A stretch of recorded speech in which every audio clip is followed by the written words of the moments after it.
Hello everyone and welcome back to Captain Fear. Now I know many of you use these videos to sleep, so before you drift off, my crew members, I'd like everyone to leave a comment telling me where in the world you're listening from. Also, like and subscribe if you're enjoying the episodes. Alright, let's get comfortable and relaxed and let's begin. I've always been a sucker for a sob story. That's what Sarah says anyway. But on that humid summer night, as we cruised down the empty highway with nothing but cornfields and darkness on either side, I wished I'd listened to her. It started like any other leg of our cross-country road trip. Sarah and I had been dating for 2 years, and we'd finally saved up enough for the grand adventure we'd always talked about. Coast to coast, just us, my beat-up Subaru, and the open road. We were somewhere in the Midwest, Nebraska, I think, when we saw him. At first, he was just a shadow on the roadside, barely visible in the glow of our headlights. As we got closer, he materialized. A man in his 30s, scruffy beard, worn backpack, and a cardboard sign that simply read, East. "Don't even think about it, Mike," Sarah said, not looking up from her phone. I slowed down.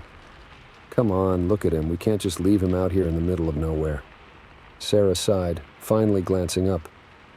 "We don't know anything about him. He could be dangerous. Or he could just be a guy who needs help," I countered. "It'll be fine, I promise." Before she could argue further, I pulled over. The man jogged up to the car, a grateful smile on his face. I rolled down the window. "Hey there," I said. "Where are you headed?" "Just trying to get to the next town," he replied. "Name's Jack. I really appreciate you stopping." I introduced myself and Sarah, then gestured to the back seat. "Hop in. We're heading east anyway." As Jack settled in behind us, I caught Sarah's eye. She gave me a look that said, "I hope you know what you're doing." I smiled reassuringly and pulled back onto the highway. For the first few miles, we made small talk. Jack told us he was from California, trying to get to New York to start a new job. His car had broken down a few days back, and he'd been hitchhiking ever since. "So, where are you two headed?" Jack asked. "Florida," I replied. "My aunt has a place near Orlando. We're going to crash there for a bit before heading back west." Jack nodded. "Nice, taking the scenic route, huh? Must be fun seeing all these little towns along the way." "Yeah, it's been great," Sarah chimed in, warming up a bit. "We've found some really cool spots. There's this little diner we're planning to stop at tomorrow morning. Mike read about it online. Supposedly has the best pancakes in 3 states. I saw Jack's eyebrows raise in the rearview mirror. "Oh yeah? What's it called?" "Maggie's, I think," I said. "It's in some tiny town. What was it, honey? Oak Ridge." "Oakdale," Sarah corrected. Jack leaned forward slightly. "Huh, sounds familiar. Maybe I passed through there before." Something in his tone made the hair on the back of my neck stand up. I glanced at Sarah, but she was looking out the window, apparently lost in thought. The conversation lulled, and I focused on the road ahead. The night seemed to press in around us, the darkness beyond our headlights absolute. I flicked my eyes to the gas gauge and frowned. It was dropping faster than it should be. "Hey, Sarah," I said quietly. "Can you check the GPS? See how far to the next gas station?" She pulled out her phone, tapped the screen a few times, then frowned. "That's weird. It says there's no signal." I felt a chill that had nothing to do with the AC. "Try refreshing it." Sarah tapped the screen again. "Nothing. It's like we're in a dead zone or something." From the back seat, Jack spoke up. "Cell service can be spotty out here. Don't worry, I'm sure we'll hit a town soon." I nodded, trying to shake off my growing unease. We drove on in silence for a while, the only sound the hum of tires on asphalt and the low murmur of the radio. About 20 minutes later, I noticed the gas gauge had dipped into the red. My hands tightened on the steering wheel. This didn't make sense. We'd filled up not 2 hours ago. "Guys," I said, trying to keep my voice steady, "I think something's wrong with the car. We're almost out of gas." Sarah sat up straighter. "What? How is that possible?" I shook my head. "I don't know. Maybe there's a leak or something." "Well, pull over," she said. "We should check it out." I started to slow down, but Jack's voice stopped me. "I wouldn't do that if I were you." The casual tone was gone. His voice was low, almost amused. I met his eyes in the rearview mirror and felt my blood run cold. The friendly, grateful hitchhiker was gone. In his place was someone else entirely. Someone with hard eyes and a smile that didn't reach them. "What do you mean?" I asked, hating how my voice shook. Jack leaned forward, resting his elbows on the back of our seats. "I mean, it would be a shame to stop now, we're so close." Sarah turned to face him. "Close to what? Who are you?" He ignored her, keeping his eyes locked on mine in the mirror. "You really should be more careful about what information you share with strangers, Mike. Your aunt's place in Orlando, that little diner in Oakdale, you make it too easy." My mind raced, trying to understand what was happening. "Look, man, I don't know what you're talking about, but you need to calm down." Jack's smile widened. "Oh, I'm perfectly calm. You two are the ones who should be worried, especially since..." He reached into his pocket and pulled out something that glinted in the dim light. A knife. "Your car is about to run out of gas in the middle of nowhere." Sarah let out a small gasp. I gripped the steering wheel so hard my knuckles turned white, fighting the urge to panic. "What do you want?" I managed to ask. Jack settled back in his seat, twirling the knife between his fingers. "Just keep driving for now. I'll let you know when to stop." "Like hell," Sarah spat. She reached for her phone, but Jack was faster. He snatched it out of her hand and tossed it out the window. "No calls for help," he said. That wouldn't be fun at all. I watched the gas gauge continue to drop, my mind frantically searching for a way out of this nightmare. How had this happened? How had I been so stupid? "You know," Jack mused, "you two aren't the first to fall for this little trick. People are so trusting, so eager to help, it's almost too easy." Sarah's voice was tight with fear and anger. "So what? You're some kind of serial killer?" Jack laughed. "Nothing so dramatic. Let's just say I have some friends who are always looking for new merchandise. And you two will fetch a nice price." The implication of his words hit me like a punch to the gut. Human trafficking. We were being set up for human trafficking. "Please," I said, desperation creeping into my voice. "You don't have to do this. We won't say anything. Just let us go." Jack's voice hardened. "Keep driving." The next few minutes passed in tense silence. I watched helplessly as the gas gauge dipped lower and lower. Sarah reached over and gripped my hand, her palm sweaty against mine. Just as I thought we were about to sputter to a stop, I saw something in the distance. Lights. A gas station. Hope surged through me. If I could just make it there, maybe we'd have a chance. There would be people, cameras. Jack couldn't risk exposure, could he? I pressed down on the accelerator, praying we had enough fumes left to make it. "What do you think you're doing?" Jack growled. "We need gas," I said, trying to sound nonchalant. "Unless you want to push this car to wherever you're taking us." He was silent for a moment, then let out a low chuckle. "Fine. Pull in. But remember, one wrong move and things will get very unpleasant for your girlfriend here." We coasted into the gas station on the last drops of fuel. As I pulled up to a pump, I saw a bored-looking attendant inside the small shop. My heart raced. This was our chance. "I'll go pay," I said, reaching for my wallet. "Both of you go," Jack said. "I'll be right behind you. Remember, act normal. If you try anything, I start using this." He flashed the knife again. Sarah and I got out of the car, Jack close behind us. As we walked towards the shop, I squeezed Sarah's hand, trying to convey a message. She squeezed back. I hoped she understood. The bell above the door jingled as we entered. The attendant looked up from his phone, bored expression unchanging. "Fill up on pump 3, I said, my voice surprisingly steady. As the attendant rang us up, I felt Jack's presence just behind us, a constant threat. I handed over my credit card, my mind racing. This was our only chance. I had to do something. As the attendant handed back my card and receipt, I locked eyes with him. "Hey, man," I said, forcing a smile. "You wouldn't happen to have a bathroom, would you? It's been a long drive." The attendant jerked his thumb towards the back of the shop. "Through there, out of order sign's wrong. It works." I felt Jack stiffen behind me. This wasn't part of his plan. I turned to him, keeping my voice light. "Mind if I use it real quick? Promise I'll be right out." For a moment I thought he might refuse, but then he nodded, his eyes cold. "Make it fast." As I walked to the bathroom, my heart pounding, I silently begged Sarah to understand, to keep Jack distracted. I locked the bathroom door behind me and immediately pulled out my phone. Thank God he hadn't taken it. With shaking fingers, I dialed 911. When the operator answered, I spoke in a rush, keeping my voice low. "Please help. My girlfriend and I are being held at gunpoint by a man who picked us up. We're at a gas station off Highway 80. I don't know exactly where. Please hurry." After assuring me help was on the way, the operator told me to stay on the line. I flushed the toilet and ran the sink, trying to buy time. When I stepped out of the bathroom, I saw Sarah still at the counter, engaging the attendant in conversation. Jack stood nearby, his posture tense. As I approached, I heard sirens in the distance. Jack's head snapped up, his eyes widening in realization and fury. What happened next was a blur. Jack lunged for Sarah, but I was closer. I tackled him, sending us both crashing into a display of chip bags.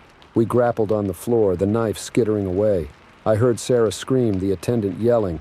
Then suddenly there were more voices, the sound of boots on linoleum. "Police, freeze!" I felt Jack go limp beneath me. It was over. The next few hours passed in a daze of police statements and paramedic checkups. Sarah and I clung to each other, the reality of what we'd escaped slowly sinking in. As we sat in the back of an ambulance, shock blankets around our shoulders, a detective approached us. "You two are lucky," he said. "We've been after this guy for months. He's part of a larger trafficking ring. Thanks to you, we might be able to bring the whole operation down." I nodded numbly, unable to fully process his words.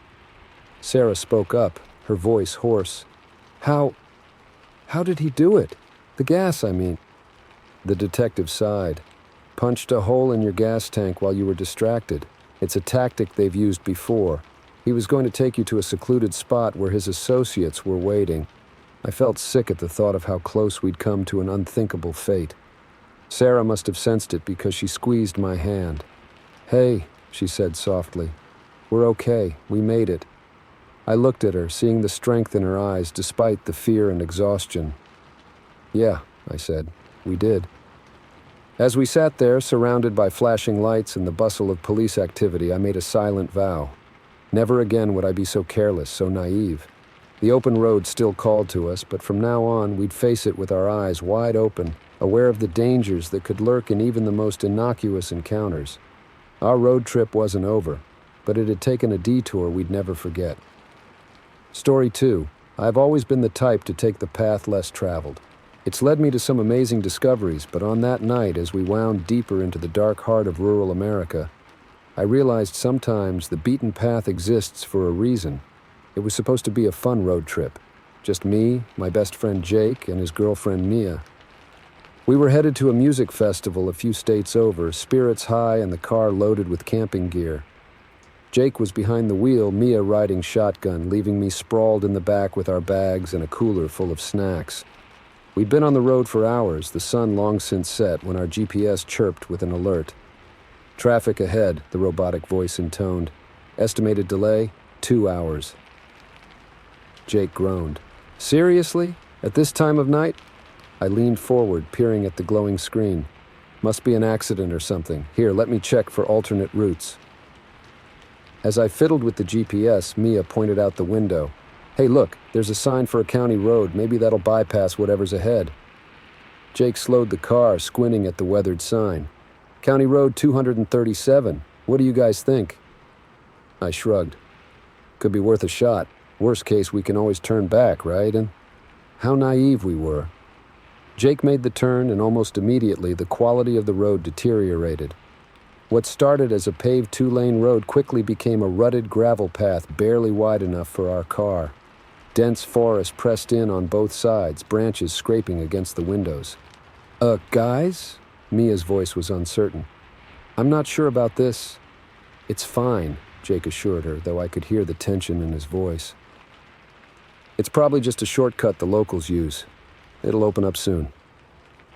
But it didn't. We drove on, the gravel crunching under our tires, the darkness outside seeming to deepen with every mile.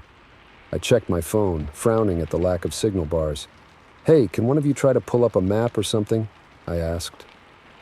My phone's got no service. Mia checked hers, then Jake's. Nothing on either of ours either. That's weird, right? A knot of unease began to form in my stomach. Maybe we should turn back. Jake shook his head. "We've come this far. It's got to connect back to the main road soon. Just keep an eye out for any signs." We fell into an uneasy silence, the only sound the rumble of the engine and the occasional ping of gravel against the undercarriage. I found myself straining to see anything beyond the reach of our headlights, but it was like staring into an abyss. Suddenly, Jake slammed on the brakes. We lurched forward, seatbelts digging into our chests. "What the hell, man?" I gasped. Jake was staring straight ahead, his knuckles white on the steering wheel. "Did you see that?" "See what?" Mia asked, her voice shaky. "I thought I saw... Never mind. It was probably just an animal or something." He started driving again, but slower now, more cautiously. The knot in my stomach tightened. We continued on for what felt like hours, though my watch insisted it had only been 45 minutes. The trees seemed to press closer, their branches reaching out like gnarled fingers. More than once, I could have sworn I saw movement in the shadows between the trunks. "Guys," Mia said suddenly, "I think we're going in circles." "What? No way," Jake protested, but he didn't sound convinced. "No, look," she insisted, pointing at a gnarled tree just visible in our headlights. "I swear we passed that same tree at least twice now. I felt a chill that had nothing to do with the AC. "Jake, man, we need to turn around. This isn't right." He nodded, finally seeming to accept the situation. "Yeah, okay, let me just find a spot wide enough to..." His words cut off as our headlights illuminated something ahead. A house, or what was left of one. It loomed out of the darkness, a decrepit two-story farmhouse that looked like it had been abandoned for decades. Paint peeled from weather-beaten boards and half the windows were boarded up, but there was a light on inside. We all saw it at the same time, a faint, flickering glow from one of the ground-floor windows. "No way," I breathed. "There can't be anyone living out here." "Maybe they can give us directions," Mia suggested, though she sounded far from convinced. Jake pulled up in front of the house, killing the engine. For a moment, we all just sat there, staring at the dilapidated structure. "We should at least ask," Jake said finally. "We're completely lost otherwise." Reluctantly, we got out of the car. The night was eerily silent, no crickets, no rustling leaves, not even the hum of distant traffic. Just our footsteps on the overgrown path leading to the porch. The steps creaked ominously as we climbed them. Jake raised his hand to knock, then hesitated, looking back at us. I nodded, trying to project a confidence I didn't feel. He knocked. The sound seemed unnaturally loud in the stillness. For a long moment, nothing happened. Then we heard footsteps inside, slow and uneven. The porch light flickered on, momentarily blinding us. The door creaked open, revealing an old woman. She was tiny, barely coming up to my chest. With wispy white hair and pale, rheumy eyes, she squinted up at us. "Well," she said, her voice scratchy with age, "don't get many visitors out here. What can I do for you?" Jake cleared his throat. Sorry to bother you, ma'am. We're a bit lost. Trying to get back to the highway. Could you point us in the right direction?" The old woman's eyes narrowed. "Highway? Ain't no highway round these parts. Where you folks headed?" We exchanged glances. "We're trying to get to Millerville," I said. "For the music festival." A strange look passed over the woman's face. "Millerville? That's a fair ways from here. You best come inside. Let me find you a map." She turned and shuffled back into the house. We hesitated on the threshold. "I don't like this," Mia whispered. "Something feels off." "It'll be fine," Jake assured her, though he didn't sound convinced. "We'll just get directions and go." We stepped inside. The interior of the house was just as run down as the outside, with peeling wallpaper and threadbare rugs. The air smelled musty, with an underlying scent I couldn't quite place. The old woman led us into what must have once been a living room. A single lamp cast flickering shadows on the walls. "You young'uns make yourselves comfortable," she said. "I'll fetch that map." She shuffled out of the room. As soon as she was gone, Mia turned to us. "We need to leave, now." "Agreed," I said, "and this whole situation is creeping me out." Jake nodded. "Okay, let's just..." He was cut off by a loud thump from upstairs. We all froze. "Did you hear that?" Mia whispered. Another thump, followed by what sounded like shuffling footsteps. "I thought she lived alone," I said, my heart racing. The old woman's voice drifted from the other room. "Don't you worry about that noise, just the house settling is all." But it wasn't. As we listened, the footsteps grew closer, descending what must have been a staircase just out of sight. "We're leaving," Jake said firmly. "Now." We turned towards the door, only to find the old woman blocking our path. The frail, harmless appearance was gone. Her eyes were sharp, her mouth set in a hard line. Now, she said, her voice no longer quavery. Don't be rude, we so rarely get visitors, and my boys are so hungry. As if on cue, two massive figures appeared behind her. They were men, sort of, but there was something profoundly wrong about them. Their proportions were off, limbs too long, heads misshapen, and their eyes were empty, devoid of any humanity. "What the fuck?" Jake breathed. The old woman's face split into a horrifying grin. "You young people always in such a hurry, always looking for shortcuts, but sometimes the long way around is safer. You should have stuck to the main road." One of the things let out a low, guttural moan. They started to advance. What happened next was a blur of panic and adrenaline. Jake shoved the old woman aside, her surprising strength no match for his desperation. We burst out of the house, sprinting for the car. I fumbled with the keys, my hands shaking so badly I could barely get them in the ignition. Behind us, inhuman howls split the night. The engine roared to life just as one of the creatures reached the car. It slammed into the side, rocking us, its face pressed against the window, a twisted parody of humanity, mouth opening to reveal rows of sharpened teeth. I floored it. We shot forward, the thing's nails scraping along the side of the car with a sound like nails on a chalkboard. In the rearview mirror, I saw the old woman on the porch watching us go with that terrible smile. We drove like hell was chasing us, which, for all we knew, it was. The trees whipped by in a dark blur. None of us spoke. We were too busy trying to process what we'd just seen, what we'd narrowly escaped. I don't know how long we drove, but suddenly, blessedly, we burst out onto a paved road. A green highway sign reflected in our headlights. Millerville, 20 miles. We made it to the festival, but none of us enjoyed it much. How could we, with the memory of that night hanging over us? In the years since, I've tried to rationalize what happened, to convince myself it was just some backwoods family trying to scare us, or a hallucination brought on by exhaustion and fear. But deep down, I know the truth. Sometimes when I close my eyes, I can still see that old woman's smile, still hear those inhuman moans. And I know that out there, deep in the dark woods where no one goes, something waits, something hungry. I don't take shortcuts anymore. Story 3. I used to love driving at night. The empty roads, the stars overhead, the sense of solitude and freedom. But now the darkness feels oppressive, threatening. Every pair of headlights in my rearview mirror makes my heart race. Because I know what can happen on a lonely stretch of highway when the sun goes down. It was supposed to be a simple overnight trip. My sister's baby shower was the next day, and I'd promised to help set up. I left work late, hitting the road just as dusk was settling in. The 4-hour drive stretched out before me, but I didn't mind. I had my favorite playlist, a travel mug full of coffee, and an audiobook ready to go. The first couple of hours passed uneventfully. Traffic thinned out as I left the city behind, replaced by rolling hills and farmland. The moon hung low and full in the sky, casting everything in a silvery glow. It was beautiful, in a lonely sort of way. I was about halfway to my destination when I first noticed the truck. It was a big rig, nothing unusual about that on this highway. But something about the way it was driving caught my attention. It was following too close, the glare of its headlights filling my rearview mirror. At first, I tried to ignore it. Truckers are usually in a hurry, I reasoned. He'd probably pass me soon enough. But as the minutes ticked by, the truck maintained its uncomfortably close distance.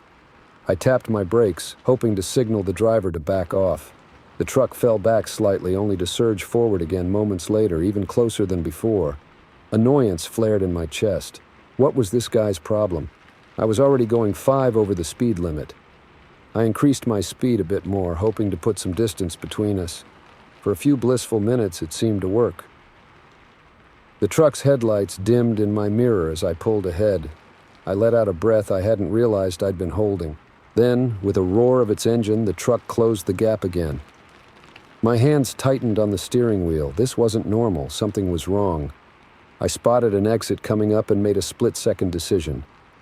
I'd pull off, let the truck pass, maybe stop at a gas station to calm my nerves. I flicked on my turn signal and began to decelerate. The truck mimicked my actions perfectly, slowing down and signaling for the exit. My heart began to race. This couldn't be a coincidence. I canceled my turn signal at the last second, speeding up to stay on the highway. In my mirror, I saw the truck swerve, nearly missing the exit before straightening out behind me. "What the hell?" I muttered, fear replacing annoyance. I fumbled for my phone, intending to call 911, only to see the dreaded no service message on the screen. Of course, I was in the middle of nowhere, surrounded by hills that blocked the signal. Okay, I thought, trying to stay calm. Next exit. There has to be a town, a gas station, something. Somewhere with people and lights and safety. I pressed down on the accelerator, pushing my old Honda to speeds it probably shouldn't attempt. The truck kept pace effortlessly, its massive grille looming in my mirror like the maw of some mechanical beast. Minutes stretched into what felt like hours. My eyes darted between the road ahead and the rearview mirror, watching for any sign of the truck making a move. My palms were slick with sweat on the steering wheel. Finally, blessedly, I saw a sign for an upcoming exit. River's Bend, 2 miles. I'd never heard of it, but at that moment it sounded like paradise. As I approached the exit, a new horror dawned on me. Barricades blocked the off-ramp, a large, "closed for construction" sign clearly visible. "No, no, no," I whispered, desperation clawing at my throat. I briefly considered trying to squeeze past the barricades, but quickly dismissed the idea. In the dark, at this speed, it would be suicide. As I passed the closed exit, the truck behind me let out a long, deep horn blast. I jumped in my seat, a small scream escaping my lips. Then things went from bad to worse. The truck suddenly accelerated, pulling alongside my car. For the first time, I got a clear look at the driver, or rather, where the driver should have been. The cab was empty. I blinked hard, certain I must be seeing things, but no, there was no mistaking it. The massive truck was driving itself, keeping perfect pace with me. Terror unlike anything I'd ever experienced coursed through me. This wasn't possible. It couldn't be real. Yet the evidence was right there, an empty vehicle bearing down on me with clear, malevolent intent. The truck began to drift closer, forcing me towards the shoulder. I had nowhere to go. On my right was a steep embankment leading down into darkness. On my left, tons of metal intent on running me off the road. In desperation, I slammed on my brakes. The truck shot past me, momentarily caught off guard by my maneuver. I seized the opportunity, yanking the wheel hard to the left. My tires screeched in protest as I cut across the empty oncoming lanes, aiming for the median. The truck's brake lights flared as it attempted to slow down and turn. But physics was on my side for once. The massive vehicle couldn't change direction as quickly as my smaller car. I bounced roughly over the median, my teeth rattling with the impact. In my rearview mirror, I saw the truck finish its turn, headlights once again fixing on me like the eyes of a predator. Now I was on the wrong side of the highway, driving against potential oncoming traffic. But at this point, I was more afraid of what was behind me than what might be ahead. I pushed my car to its limits, the engine whining in protest. The truck was falling behind, unable to match my speed after its awkward turn. Just as I began to feel a glimmer of hope, I saw something that made my blood run cold. Headlights in the distance, coming towards me. I was running out of options and out of road. The oncoming car was getting closer by the second. Behind me, the truck was slowly but steadily gaining ground again. Then, like a miracle, I spotted a narrow access road on my right. It was unmarked, probably used by maintenance vehicles or for emergencies. Without hesitation, I wrenched the wheel, my tires skidding on loose gravel as I took the turn far too fast. The access road was rough, pitted with potholes and overgrown in places. I bounced along it, my teeth clacking together, hands gripping the wheel so tight my knuckles were white. In my mirror, I saw the truck blow past the access road entrance. It had been going too fast to make the turn. A hysterical laugh bubbled up in my throat. Had I finally lost it? The access road seemed to go on forever, winding through dense forest. My headlights bounced off trees and underbrush, creating shifting shadows that made me flinch. Every second, I expected to see the truck appear behind me, somehow finding a way to continue its pursuit. But it didn't come. After what felt like hours, but was probably only 15 minutes, the access road emptied out onto a regular 2-lane highway. Actual tears of relief sprang to my eyes when I saw a sign indicating a town was just 5 miles ahead. I drove straight to the police station, my hands shaking so badly I could barely put the car in park. The officers listened to my story with increasing skepticism. I could see it in their eyes. They thought I was drunk or high or just plain crazy. They humored me, sending a patrol car out to check the highway. It came back with nothing to report, no sign of a menacing truck, no evidence of the harrowing chase I'd experienced. I ended up spending the night in a motel in town, too shaken to continue my journey. I called my sister, making up an excuse about car trouble. How could I explain what had really happened?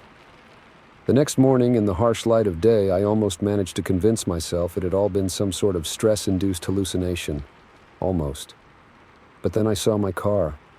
Deep scratches ran along the driver's side, exactly where the truck had tried to force me off the road.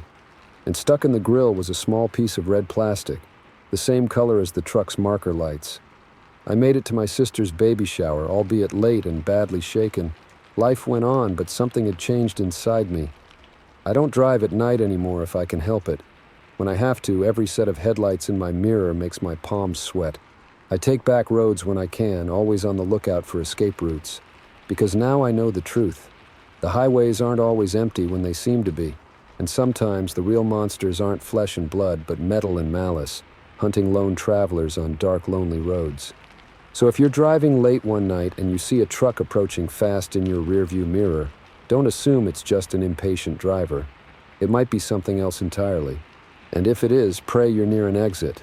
Pray there's somewhere to run, because out there on the empty highway with nothing but darkness all around, your prayers might be all you have left. Story 4. I've always believed that you can tell a lot about a town by its diners. The worn vinyl booths, the coffee-stained menus, the tired but friendly waitresses, they all tell a story. But the story I stumbled into that night was one I never could have imagined, and one I'll never forget. It was just past midnight when my girlfriend Lisa and I pulled into the parking lot of the Moonlight Diner. We'd been on the road for hours, our eyes heavy with fatigue, our stomachs growling in protest of too many gas station snacks. The diner's neon sign buzzed invitingly, a beacon of hope in the vast darkness of the desert highway. Thank God, Lisa sighed, stretching as she got out of the car. I was starting to think we'd never find a place to eat. I nodded in agreement, my joints popping as I stood. Yeah, I was getting worried we'd have to resort to cannibalism soon. She rolled her eyes at my lame joke, but I caught the hint of a smile. It was a running gag between us. Whenever we got hangry on road trips, we'd start eyeing each other like potential meals. As we approached the diner, I noticed something odd. Despite the late hour, the parking lot was nearly full. Cars of all makes and models were crammed into the small lot, some even parked on the dusty shoulder of the road. Must be good food, I remarked. Lisa frowned. Or the only place open for miles. The bell above the door jingled as we entered, and the smell of coffee and grease hit us like a wall. The diner was packed, every booth and counter seat occupied. The din of conversation filled the air, but something about it felt off, strained somehow. A harried-looking waitress approached us, her smile not quite reaching her eyes. "Just two?" she asked, already reaching for menus. We nodded, and she led us to a small booth in the corner. As we settled in, I couldn't shake the feeling that something wasn't right. The other patrons kept glancing our way, their expressions a mix of curiosity and... was that concern?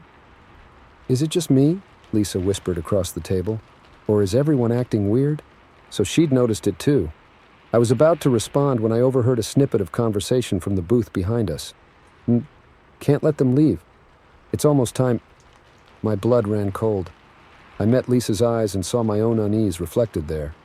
The waitress returned, her pen poised over her notepad. "What can I get you folks?" We ordered quickly, coffee and burgers, the diner staples. As she walked away, I leaned in close to Lisa. "We need to get out of here," I murmured. "Something's not right." She nodded, her face pale. "I know, but how? We're surrounded." I glanced around the diner, trying to formulate a plan. That's when I noticed the clock on the wall. It read 11:58 p.m., but that couldn't be right. We'd arrived after midnight, I was sure of it. As if reading my thoughts, Lisa gasped softly. "Alex," she whispered, "look at your watch." I glanced down at my wrist. 12:47 a.m. I looked back at the diner clock, still 11:58. A chill ran down my spine. What the hell was going on? The waitress returned with our coffee, setting the mugs down with shaky hands. As she turned to leave, I gently caught her arm. "Excuse me," I said, keeping my voice low, "but I think your clock is wrong." She flinched, as if I'd slapped her. "No," she said, her voice barely audible. "It's right, it's always right." Before I could ask what she meant, she hurried away, disappearing into the kitchen. Lisa and I exchanged worried glances. "We need to leave," she said. "Now." I nodded, reaching for my wallet. We'd ditch some cash on the table and make a run for it, but as I pulled out my credit card, I realized with a sinking feeling that it wasn't there. Neither was my driver's license or any of the other cards that should have been there. "Lisa," I said, trying to keep the panic out of my voice, "check your purse." She did, her face growing more confused and frightened by the second. "It's empty. Everything's gone. How's that possible?" My mind raced. We'd used my cards to pay for gas just a couple hours ago. There was no way we could have lost everything without noticing, unless we weren't when we thought we were or where. The diner had gone eerily quiet. I looked up to find every eye in the place fixed on us. The clock on the wall now read 11:59. "We have to go," I said, grabbing Lisa's hand. "Now." We stood, but before we could take a step, a large man blocked our path. His eyes were sad, almost apologetic. "I'm sorry," he said, his voice surprisingly gentle for his imposing size. "But you can't leave. Not now, it's almost time." "Time for what?" Lisa demanded, her voice shaking. The man opened his mouth to respond, but was cut off by a loud grinding noise. It seemed to come from everywhere at once, the walls, the floor, even the air itself. The lights flickered, and for a moment I saw something else. The diner melted away, replaced by a vast, cavernous space. The other patrons weren't people anymore, but shapes. Impossible geometries that hurt to look at. Then it was gone, the diner snapping back into focus. But now I knew. This place, these people, none of it was real. Or at least, not real in the way we understood reality. "What is this place?" I asked, my voice barely a whisper. The large man sighed. "It's a way station," he said. "A place between places, between times you weren't supposed to notice, to question. Most don't." "But why?" Lisa asked. "Why are we here?" A sad smile crossed the man's face. "Because you died," he said simply. "About 50 miles back? Head-on collision with a drunk driver. It was quick, if that's any consolation." The words hit me like a physical blow. Dead? Us? It couldn't be true. And yet, I couldn't remember the last 50 miles. Couldn't remember anything after that last gas station. "No," Lisa said, shaking her head violently. "No, that's not possible. We're here. We're alive." The man's eyes were full of pity. "I'm sorry," he said again. "But it's true, and now it's time for you to move on." The grinding noise returned, louder this time. The walls of the diner began to waver like heat shimmer on asphalt. "Move on where?" I asked, clutching Lisa's hand tightly. The man shrugged. "That's not for me to know. I just work here." The clock on the wall began to chime, a deep, resonant sound that seemed to vibrate in my bones. With each chime, the diner faded a little more. "Wait!" I cried. "What about our families, our friends? We can't just leave them." "They'll be all right," the man assured us. "Time works differently here. To them, you've been gone for months. They've grieved, they're healing, and one day they'll join you." Lisa was crying now, silent tears streaming down her face. I pulled her close, my own eyes stinging. The diner was almost gone now, the edges blurring into a soft, warm light. The other patrons, or whatever they really were, had risen from their seats. They formed a loose circle around us, their faces kind, encouraging. "It's time," the large man said gently. "Don't be afraid. Whatever comes next, you'll face it together." As the last chime faded away, I looked at Lisa. Despite the fear, the confusion, the grief, I saw something else in her eyes. Love, acceptance, whatever was coming, we'd face it side by side. I took a deep breath and nodded. "Okay," I said. "We're ready." The light grew brighter, enveloping us. The last thing I saw was the diner clock striking midnight, and then we were gone. I don't know how long it's been since that night. Time doesn't work the same way here, wherever here is. Sometimes I think I catch glimpses of that diner, of the people we left behind, but they're fleeting, like trying to remember a dream upon waking. What I do know is this: Lisa and I are together. And whatever this new existence is, it's not the end. It's just another journey, another road trip into the unknown. So if you're ever driving late at night and you see a diner glowing in the darkness, be careful. Check your watch, check the clock on the wall. And if they don't match, well, maybe it's best to keep driving. Or maybe, just maybe, it's time to pull over and see what awaits you on the other side of midnight. Story 5. I always thought I was a good person, the type who'd stop to help a stranger in need. But after what happened that night on that lonely stretch of highway, I'm not so sure anymore. Sometimes being a good Samaritan can cost you everything. It was just past 2 a.m. and I was driving home after a late shift at the hospital. As a nurse, I was used to odd hours and the eerie quiet of the world when most people were asleep. The road stretched out before me, empty save for the occasional semi-truck barreling past in the opposite direction. I was about halfway home when I saw it. At first, it was just a glimpse of something reflective in my headlights. As I got closer, the scene came into focus. A car was overturned in the ditch, its wheels still spinning slowly. My heart raced as I pulled over, already reaching for my phone to call 911. But as I raised it to my ear, I saw the no service message mocking me from the screen. Of course. This stretch of road was notorious for its dead zones. For a moment I hesitated. I could drive on, find a spot with service, and call for help. But what if someone in that car was seriously injured? As a medical professional, I had a duty to help. Decision made, I grabbed my first aid kit from the trunk and jogged towards the wreck. The car was in bad shape, crumpled like a discarded soda can. How anyone could have survived this was beyond me. "Hello?" I called out as I approached. "Can anyone hear me? I'm a nurse. I'm here to help." There was no response. As I got closer, I noticed something odd. There was no smell of gasoline, no smoke, none of the things you'd expect from a recent crash. In fact, now that I was right next to it, the car looked old, rusted in places, with a model I couldn't quite place. A chill ran down my spine that had nothing to do with the cool night air. Something wasn't right here. I peered into the driver's side window, which was miraculously intact. What I saw made my blood run cold. The driver was still strapped in, hanging upside down, but they weren't moving. And their skin, it was gray, desiccated like a mummy's. I stumbled back, my mind reeling. This wasn't a fresh accident. This person had been dead for weeks? Months? How was this possible? How had no one noticed a crashed car right off the highway? As I tried to process what I was seeing, I heard something that made my heart stop. A voice, weak and pained, coming from the back seat.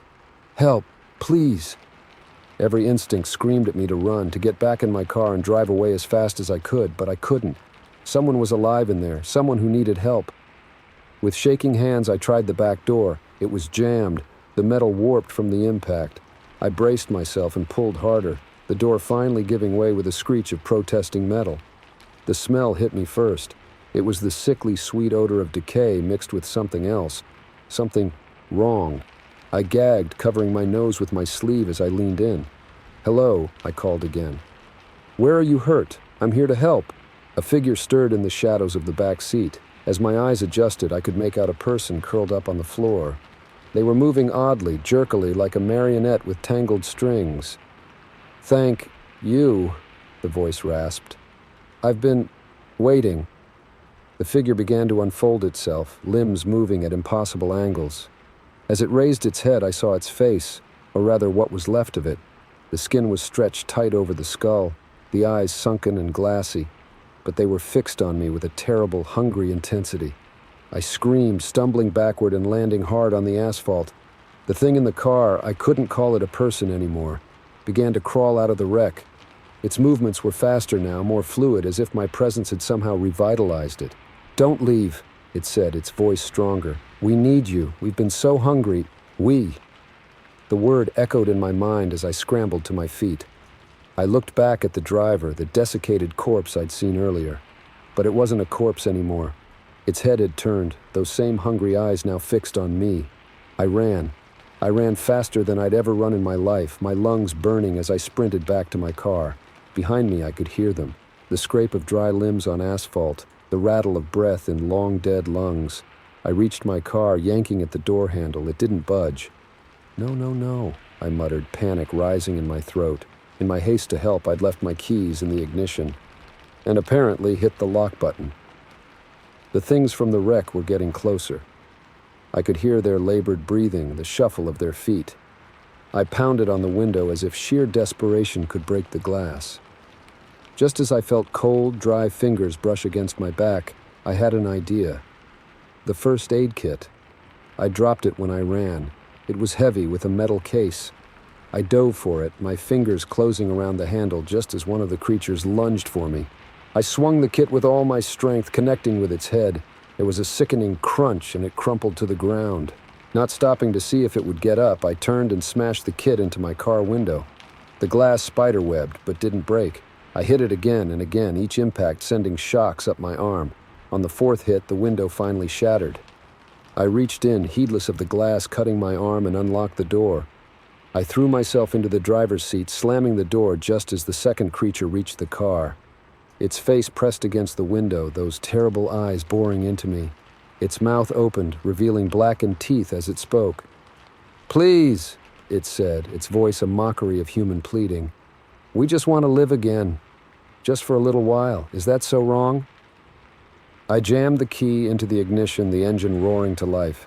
But as I shifted into drive, I hesitated. These things, they had been people once. People who had died alone on this desolate stretch of road. People who, like the person I'd thought I was helping, had just wanted someone to stop. For a moment, I considered staying. Considered letting them take whatever it was they needed from me.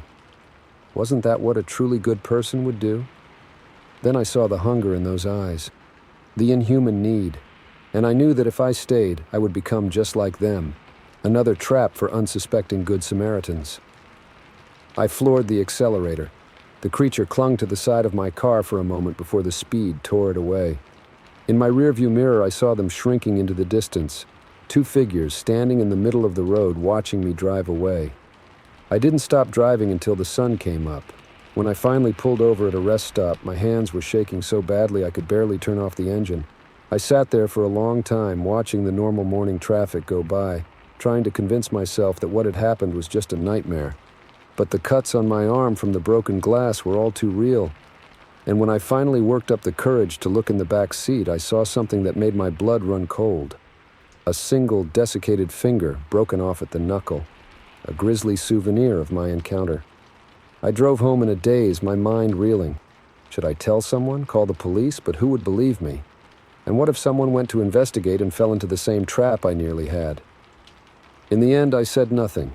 I wrapped the finger in a plastic bag and buried it in my backyard, as if I could bury the memory along with it. I told myself I'd done the right thing by driving away, that I'd survived, and that was what mattered.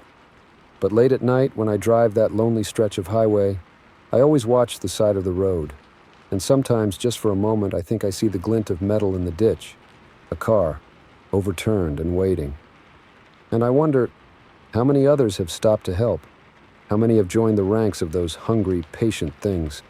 And I wonder, with a chill that never quite leaves me, if someday I'll be the one waiting by the side of the road, hoping for someone to stop, someone kind, someone who wants to help, someone like me. Story 6. The flickering fluorescent lights of the rest stop bathroom cast an eerie glow on my pale reflection. I splashed cold water on my face, trying to shake off the fatigue from hours of driving. If only I'd known then that exhaustion would be the least of my worries. It was just past midnight, and I was about halfway through my solo road trip from Phoenix to Seattle. The endless stretches of dark highway had started to blur together, and when I saw the sign for the rest area, I knew I needed to stop. My legs were cramping, my eyes were heavy, and my bladder was screaming for relief. As I pulled into the deserted parking lot, a chill ran down my spine. The place was dead silent, save for the buzzing of a few outdated light fixtures. No other cars in sight. No sign of life whatsoever. I hesitated for a moment, my hand on the door handle, but nature was calling, and I figured I'd be in and out in no time. I grabbed my phone and purse, locked the car, and made my way to the restroom building. The heavy metal door creaked as I pushed it open, the sound echoing in the empty space. I quickly did my business, washed up, and was ready to get back on the road. That's when I heard it. a soft scuffling sound coming from outside. I froze, straining my ears. It could have been anything, the wind, a small animal. But something in my gut told me it wasn't that innocent. I peered out the small window next to the door. At first, I saw nothing but darkness. Then a movement caught my eye. A figure barely visible in the shadows cast by the vending machines. Tall, broad-shouldered, definitely male. And he was staring directly at the restroom entrance. My heart began to race. I fumbled for my phone, cursing under my breath as I realized I had no signal. Of course, middle of nowhere, middle of the night, I was completely cut off. I weighed my options. I could wait it out, hope he'd leave. But what if he didn't? What if he came inside? The thought made my skin crawl. No, I had to make a run for it. My car was maybe 50 yards away. If I moved fast enough. Taking a deep breath, I pushed the door open and bolted. The cool night air hit my face as I sprinted across the parking lot, my footsteps echoing loudly in the silence. I didn't dare look back, but I could hear him.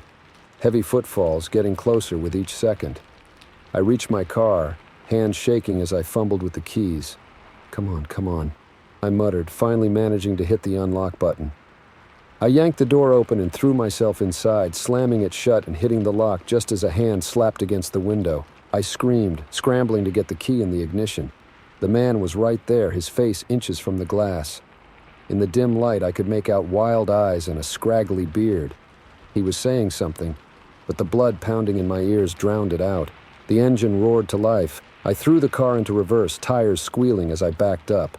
The man stumbled, nearly falling. For a moment, I thought I was in the clear. Then he reached into his jacket pocket. My mind raced with horrible possibilities. A gun? A knife? I didn't wait to find out. I slammed the gear shift into drive and floored it. The car lurched forward and I swerved around him, barely missing as he lunged towards me. I hit the highway doing well over the speed limit, hands gripping the steering wheel so tightly my knuckles turned white. My breath came in ragged gasps as I checked the rearview mirror obsessively. No headlights behind me, no sign of pursuit. But I couldn't shake the feeling of those eyes, that hand on my window. It wasn't until I'd put 20 miles between me and that rest stop that I finally allowed myself to relax, just a little. My hands were still shaking and I could feel tears threatening to spill over. I'd always considered myself pretty tough, but this had shaken me to my core. As the adrenaline began to wear off, my mind started racing. Should I call the police? But what would I tell them? I hadn't actually seen a weapon. He hadn't explicitly threatened me.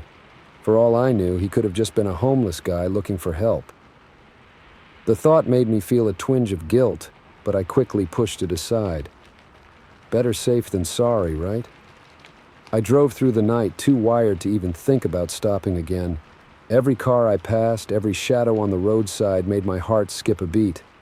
I cranked up the radio, trying to drown out my thoughts with mindless pop songs.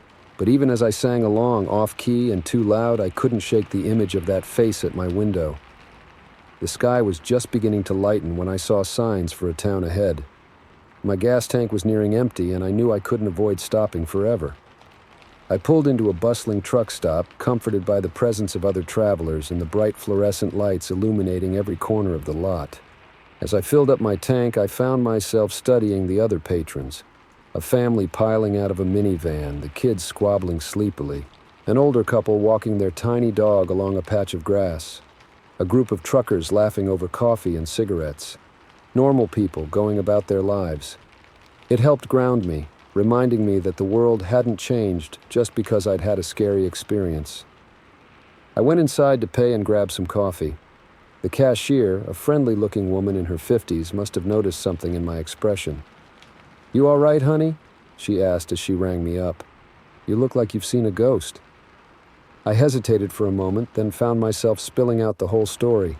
She listened with wide eyes, clucking sympathetically. When I finished, she reached across the counter and patted my hand.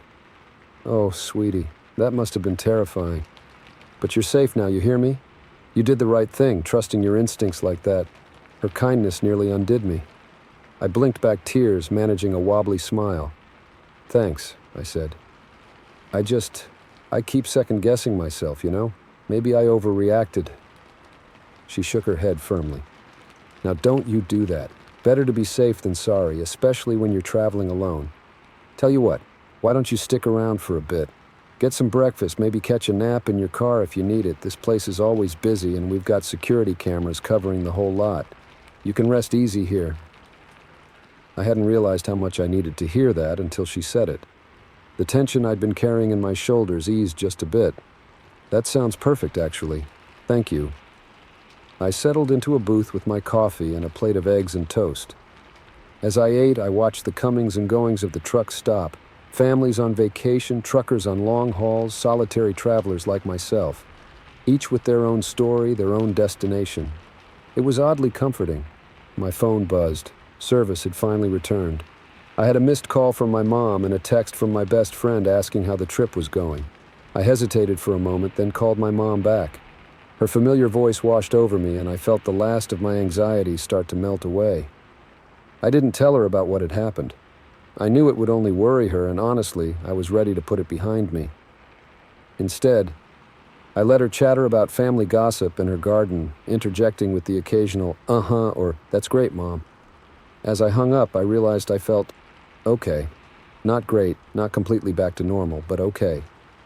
The fear and panic had receded, leaving behind a sort of wary determination.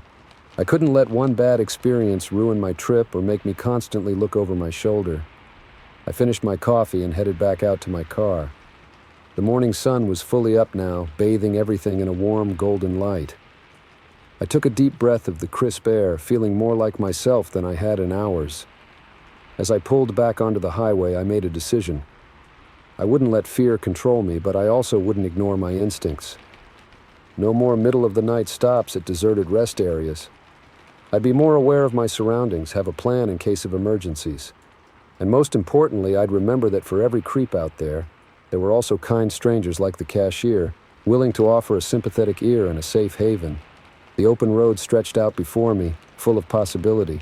There would be more adventures ahead, more stories to tell, and I was ready for them, whatever they might be.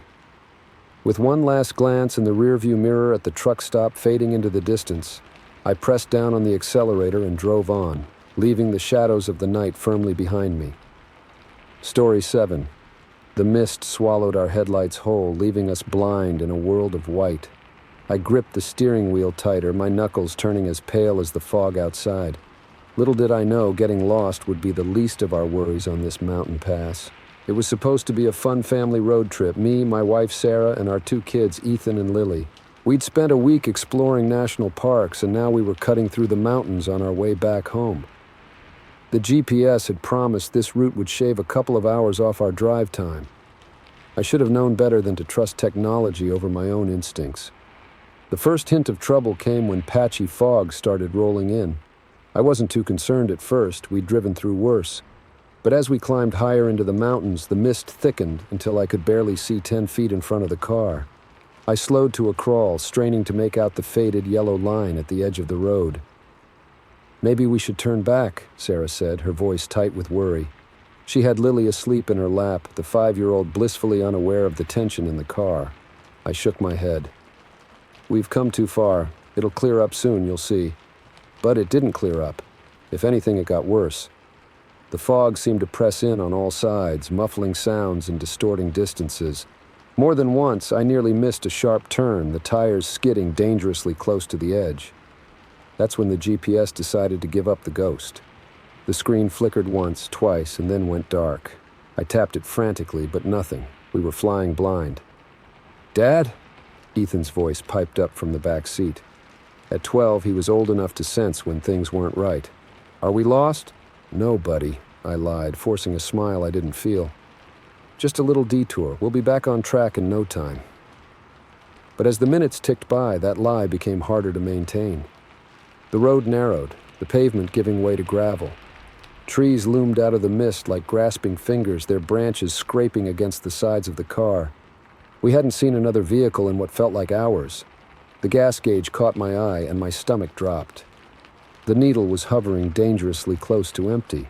How had I not noticed earlier? Panic started to claw at my throat, but I forced it down.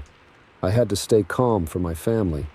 "We should find somewhere to stop," Sarah said, echoing my thoughts. "At least until this fog lifts." I nodded, relieved she'd suggested it. "Keep your eyes peeled for any signs or buildings." We crept along for another 15 minutes, the silence in the car broken only by the crunch of gravel under our tires. Just as I was starting to lose hope, Ethan shouted, "Look! Over there!" Through a break in the trees, I caught a glimpse of something. A building? I slowed even further, squinting through the fog. Yes, there it was, the faint outline of a cabin, a dim light flickering in one window.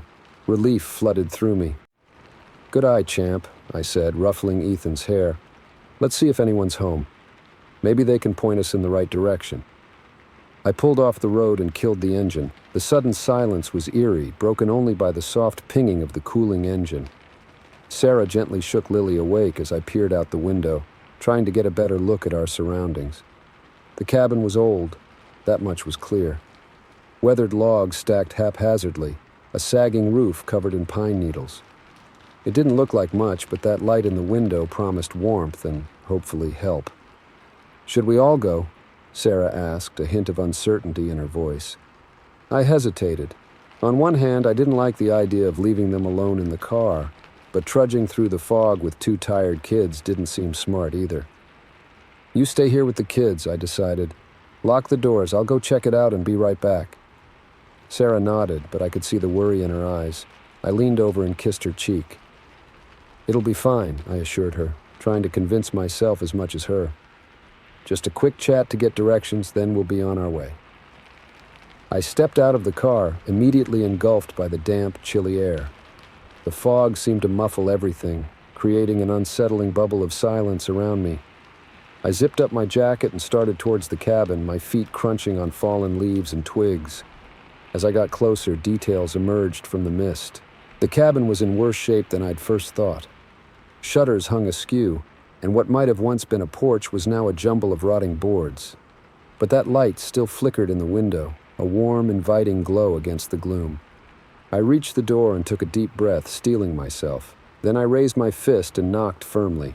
The sound echoed unnaturally in the fog. No answer. I knocked again, louder this time. "Hello?" I called out. "Is anyone home? We're lost travelers just looking for some directions." Still nothing. I frowned, glancing back at the car. I could just make out Sarah's silhouette in the passenger seat. She gave me a questioning wave. I held up a finger, one more try. I turned back to the door, reaching for the handle. To my surprise, it turned easily. The door creaked open, revealing a dark interior. That flickering light I'd seen must be coming from deeper inside. "Hello?" I called again, poking my head in. "Sorry to intrude, but we really need help." The cabin was one large room, sparsely furnished. A stone fireplace dominated one wall, cold ashes in the grate. Dust covered every surface, and cobwebs stretched across corners. It didn't look like anyone had lived here in years, but there, on a rickety table in the corner, was the source of the light, an old oil lamp burning steadily. Next to it lay a folded piece of paper. Curiosity overrode my unease. I stepped inside, making my way to the table. As I got closer, I saw writing on the paper. I picked it up, unfolding it with trembling fingers. "Welcome, weary traveler," it read. "You are not the first to lose your way on this mountain, nor will you be the last. Heed this warning. Do not linger here after dark. The mist brings more than just confusion. If you value your life and the lives of those you love, leave this place before the sun sets. Follow the red ribbons tied to the trees. They will lead you back to the main road. Go now, and do not look back." A chill ran down my spine that had nothing to do with the damp air. I reread the note, my mind racing. It had to be some kind of joke, right? A prank to scare tourists? But as I stood there, I became aware of a change in the atmosphere. The silence outside seemed heavier somehow, more oppressive. And was it getting darker? I glanced at my watch, 4:30 p.m. Sunset wouldn't be for hours yet, but the light coming through the windows had taken on a dusky quality. A sharp rap on the window made me jump. Sarah was there, her face pale and frightened. She pointed urgently back towards the car. I rushed outside, the strange note crumpled in my fist. "What's wrong?" I asked as I reached her. "Listen," she whispered. I held my breath, straining my ears. At first I heard nothing but the same muffled silence. Then, there, a sound drifting through the fog. A low, mournful howl that raised the hair on the back of my neck. It didn't sound like any animal I'd ever heard. "We need to go," I said, grabbing Sarah's hand. "Now." We hurried back to the car where Ethan and Lily were pressed against the windows, wide-eyed. As I slid into the driver's seat, I caught movement in my peripheral vision, something large and dark, just at the edge of the fog. I didn't stop to get a better look. The engine roared to life, and I threw the car into reverse, tires spinning on the loose gravel. As we fishtailed back onto the road, I caught a glimpse of something red fluttering from a nearby tree, a ribbon, just like the note had mentioned. "What's going on, Dad?" Ethan asked, his voice quavering. I gripped the steering wheel, eyes scanning for the next ribbon. "We're getting out of here, that's what's going on." I filled Sarah in on the note as we drove, following the trail of red ribbons. They appeared at irregular intervals, sometimes so far apart I feared we'd lost the trail. But each time, just as panic started to set in, another flash of red would appear in our headlights. The fog seemed to grow thicker with each passing minute, and that strange howl echoed through the trees more than once. I tried to tell myself it was just the wind, but the way Sarah flinched each time told me she wasn't buying it either. We drove for what felt like hours, though my watch insisted it had only been 45 minutes.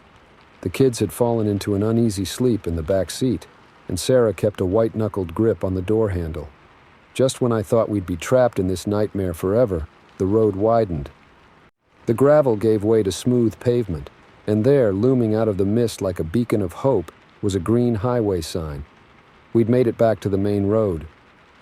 As we merged onto the highway, the fog seemed to lift, dissipating as quickly as it had appeared. Stars twinkled in the clear night sky above us. I let out a breath I hadn't realized I'd been holding, feeling the tension drain from my body. Sarah reached over and squeezed my hand. No words were needed. We'd made it through, whatever that was, and we'd done it together. As the miles rolled by, putting distance between us and that strange mountain pass, I found myself wondering, had it all been some kind of shared hallucination brought on by fatigue and an overactive imagination? Or was there something truly unexplainable lurking in those misty woods? One thing was certain. I'd be sticking to main roads from now on. Sometimes the long way home is the safest path of all. Story 8. I never thought a simple glance in the rearview mirror would turn my world upside down. But there he was, a stranger crouched in my back seat, his eyes meeting mine with a mixture of surprise and menace. In that moment, I realized this road trip was about to take a terrifying detour. The day had started normally enough. I'd been planning this cross-country drive with my best friend Jake for months. We'd both just finished college and wanted one last adventure before diving into the real world of 9-to-5 jobs and adult responsibilities. The plan was simple. 2 weeks, 6 states, and countless miles of open road ahead of us. I pulled up to Jake's apartment building at 6 a.m. sharp, the car already packed with our bags, snacks, and a carefully curated playlist for the journey. Jake stumbled out, looking barely awake, his hair sticking up in all directions. He tossed his backpack in the trunk and slumped into the passenger seat with a groan. "Remind me again why we're leaving at the crack of dawn," he mumbled, fumbling with his seatbelt. I laughed, handing him a large coffee I'd picked up on the way. "Because, my friend, we've got a lot of ground to cover. Drink up. You're on navigation duty." As we pulled away from the curb, the rising sun painted the sky in shades of pink and orange. The city slowly came to life around us. But we were already heading for the highway, chasing the horizon.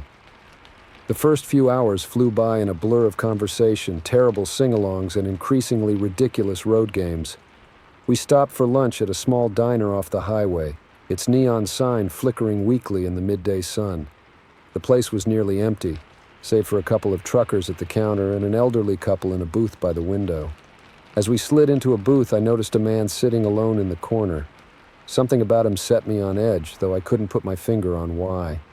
He was unremarkable looking, middle-aged, average height and build, nondescript clothes. But the way his eyes darted around the room, never settling on one spot for long, made the hair on the back of my neck stand up. I shook off the feeling, chalking it up to too much caffeine and too little sleep. We ordered burgers and fries, laughing as Jake tried to build a tower out of creamer containers while we waited for our food. As we were finishing up, I excused myself to use the restroom. When I came back, Jake was chatting animatedly with our waitress about local attractions. I tossed some cash on the table for the bill and tip, then nudged Jake. "Ready to hit the road?" He nodded, sliding out of the booth. As we headed for the exit, I glanced back at the corner table. The man was gone. Back on the highway, we fell into a comfortable rhythm. Jake dozed off in the passenger seat, his head lolling against the window. I turned the music down low and settled in for a long stretch of driving. About an hour later, I noticed the gas gauge dipping towards empty. I spotted a sign for an upcoming rest stop and decided to pull in. The place was busier than I expected, with several cars and a couple of RVs parked in the lot. "Jake," I said, shaking his shoulder gently, "wake up, man. Bathroom break and we need to fill up." He stirred, blinking blearily. "Huh? Oh, yeah. Okay." We both got out, stretching our legs. "I'll fill up the tank. You grab some snacks?" I suggested. Jake nodded, still looking half asleep, and wandered towards the convenience store. As I stood there pumping gas, I found myself scanning the parking lot, that inexplicable unease from the diner creeping back. Nothing seemed out of the ordinary, just travelers going about their business. I was being paranoid, I told myself. Too many true crime podcasts, probably. Jake returned with an armful of chips and energy drinks. "Fuel for the road," he grinned, dumping them in the back seat. I rolled my eyes but couldn't help smiling. His enthusiasm was infectious. We hit the road again, the miles rolling by beneath our wheels. As the sun began to set, painting the sky in vibrant oranges and purples, I felt a deep sense of contentment. This was what I'd been looking forward to: the open road, my best friend by my side, and endless possibilities ahead. That's when everything changed. I glanced in the rearview mirror, a habitual check I'd done countless times that day. But this time, instead of seeing the empty back seat or the road behind us, I saw him, a man crouched low between the seats, staring directly back at me. My heart leapt into my throat, adrenaline flooding my system. I gripped the steering wheel so tightly my knuckles turned white, fighting the urge to swerve or slam on the brakes. My mind raced. How long had he been there? How had he gotten in? Was he armed? Jake was oblivious, scrolling through his phone and humming along to the radio. I needed to alert him without tipping off our unwanted passenger, but how? I cleared my throat, trying to keep my voice steady. "Hey, Jake, could you check if we have any more of those red chips left in the back seat?" Jake looked up, brow furrowed in confusion. "Red chips? We didn't get any." His eyes met mine, and something in my expression must have clued him in that something was very wrong. His hand froze halfway to the back seat. "On second thought," I said quickly, "maybe we should wait until the next rest stop. We'll be there soon, right?" Jake's eyes widened almost imperceptibly. He gave a small nod, his body tense. "Yeah, shouldn't be too far now," he said, his voice unnaturally casual. I could see the gears turning in his head as he tried to piece together what was happening. His eyes flicked to the rearview mirror, then quickly back to me. The color drained from his face. We drove in tense silence for what felt like hours, but was probably only minutes. I kept my eyes firmly on the road, resisting the overwhelming urge to look in the mirror again. Jake had angled his body slightly towards me, his hand inching towards the glove compartment where I knew he'd stashed a small pocket knife. Suddenly, a deep voice from the back seat shattered the silence. "Pull over."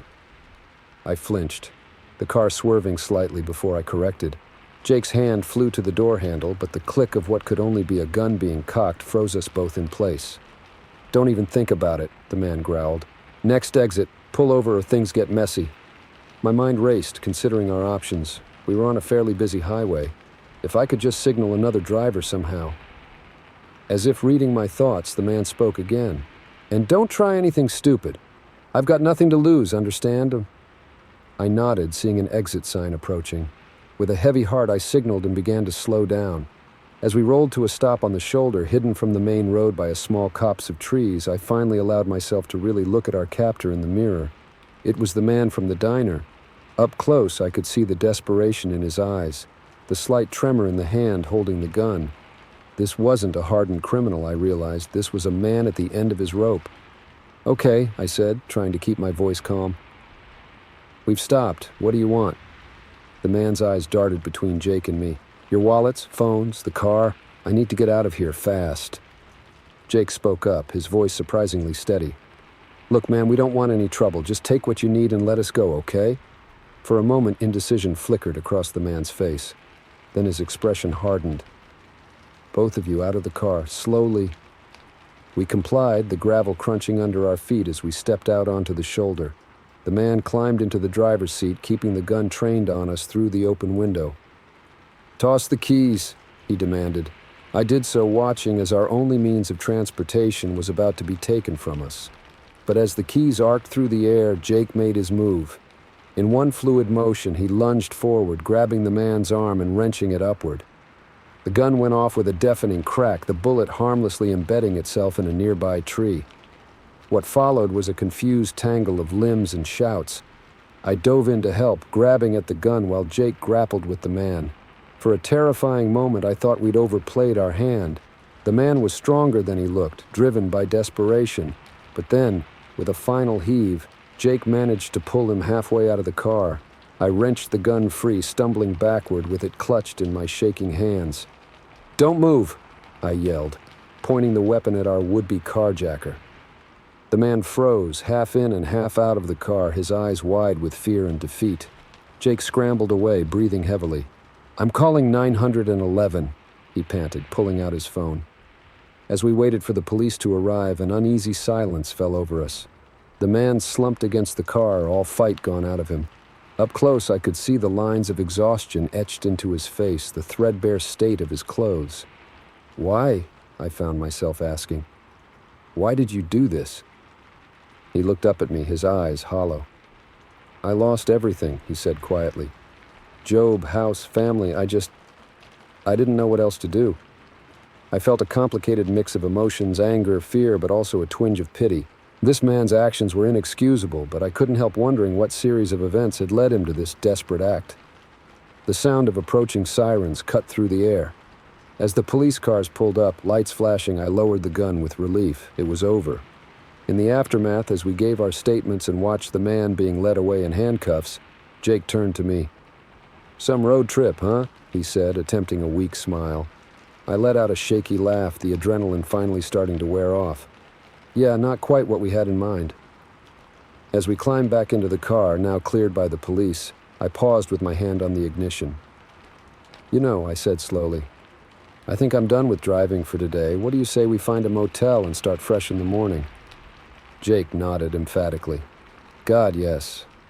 I think I've had enough excitement for one day." As we pulled back onto the highway, the setting sun finally dipping below the horizon, I felt a renewed appreciation for the safety of our little car, for the presence of a trusted friend beside me. The open road still beckoned, full of possibilities, both good and bad. But we'd face danger together and come out the other side. Whatever the rest of this trip had in store for us, I knew we'd be ready for it.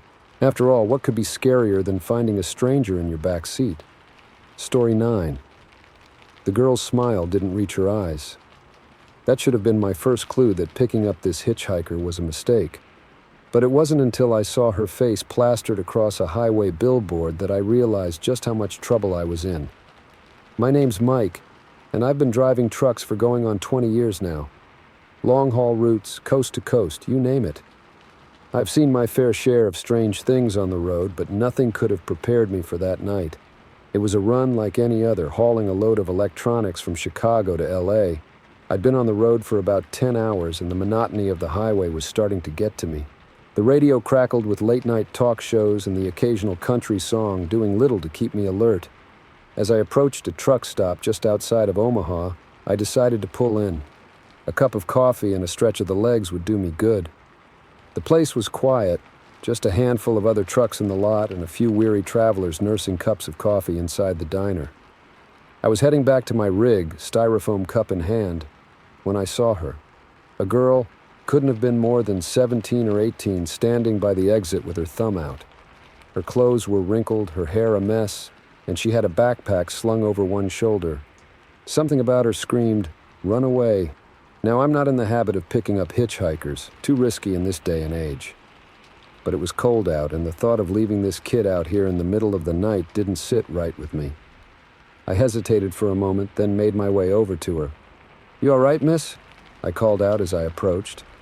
She turned, and I got my first good look at her face.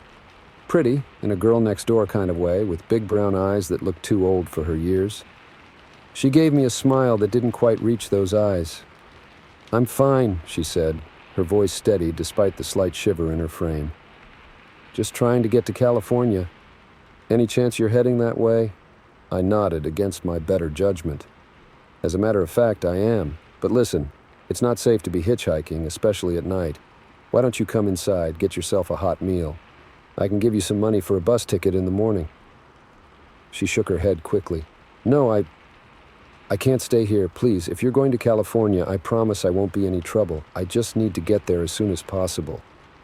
I should have said no, should have walked away and minded my own business, but something in those eyes, a mix of desperation and determination, made me pause. "All right," I said with a sigh. "I can take you as far as LA, but I need to see some ID first, and I'm calling it into my dispatch. Just so everything's above board, you understand?" She hesitated for a moment, then nodded, reaching into her backpack. She pulled out a driver's license and handed it to me. Sarah Johnson, 18 years old, from a small town in Iowa.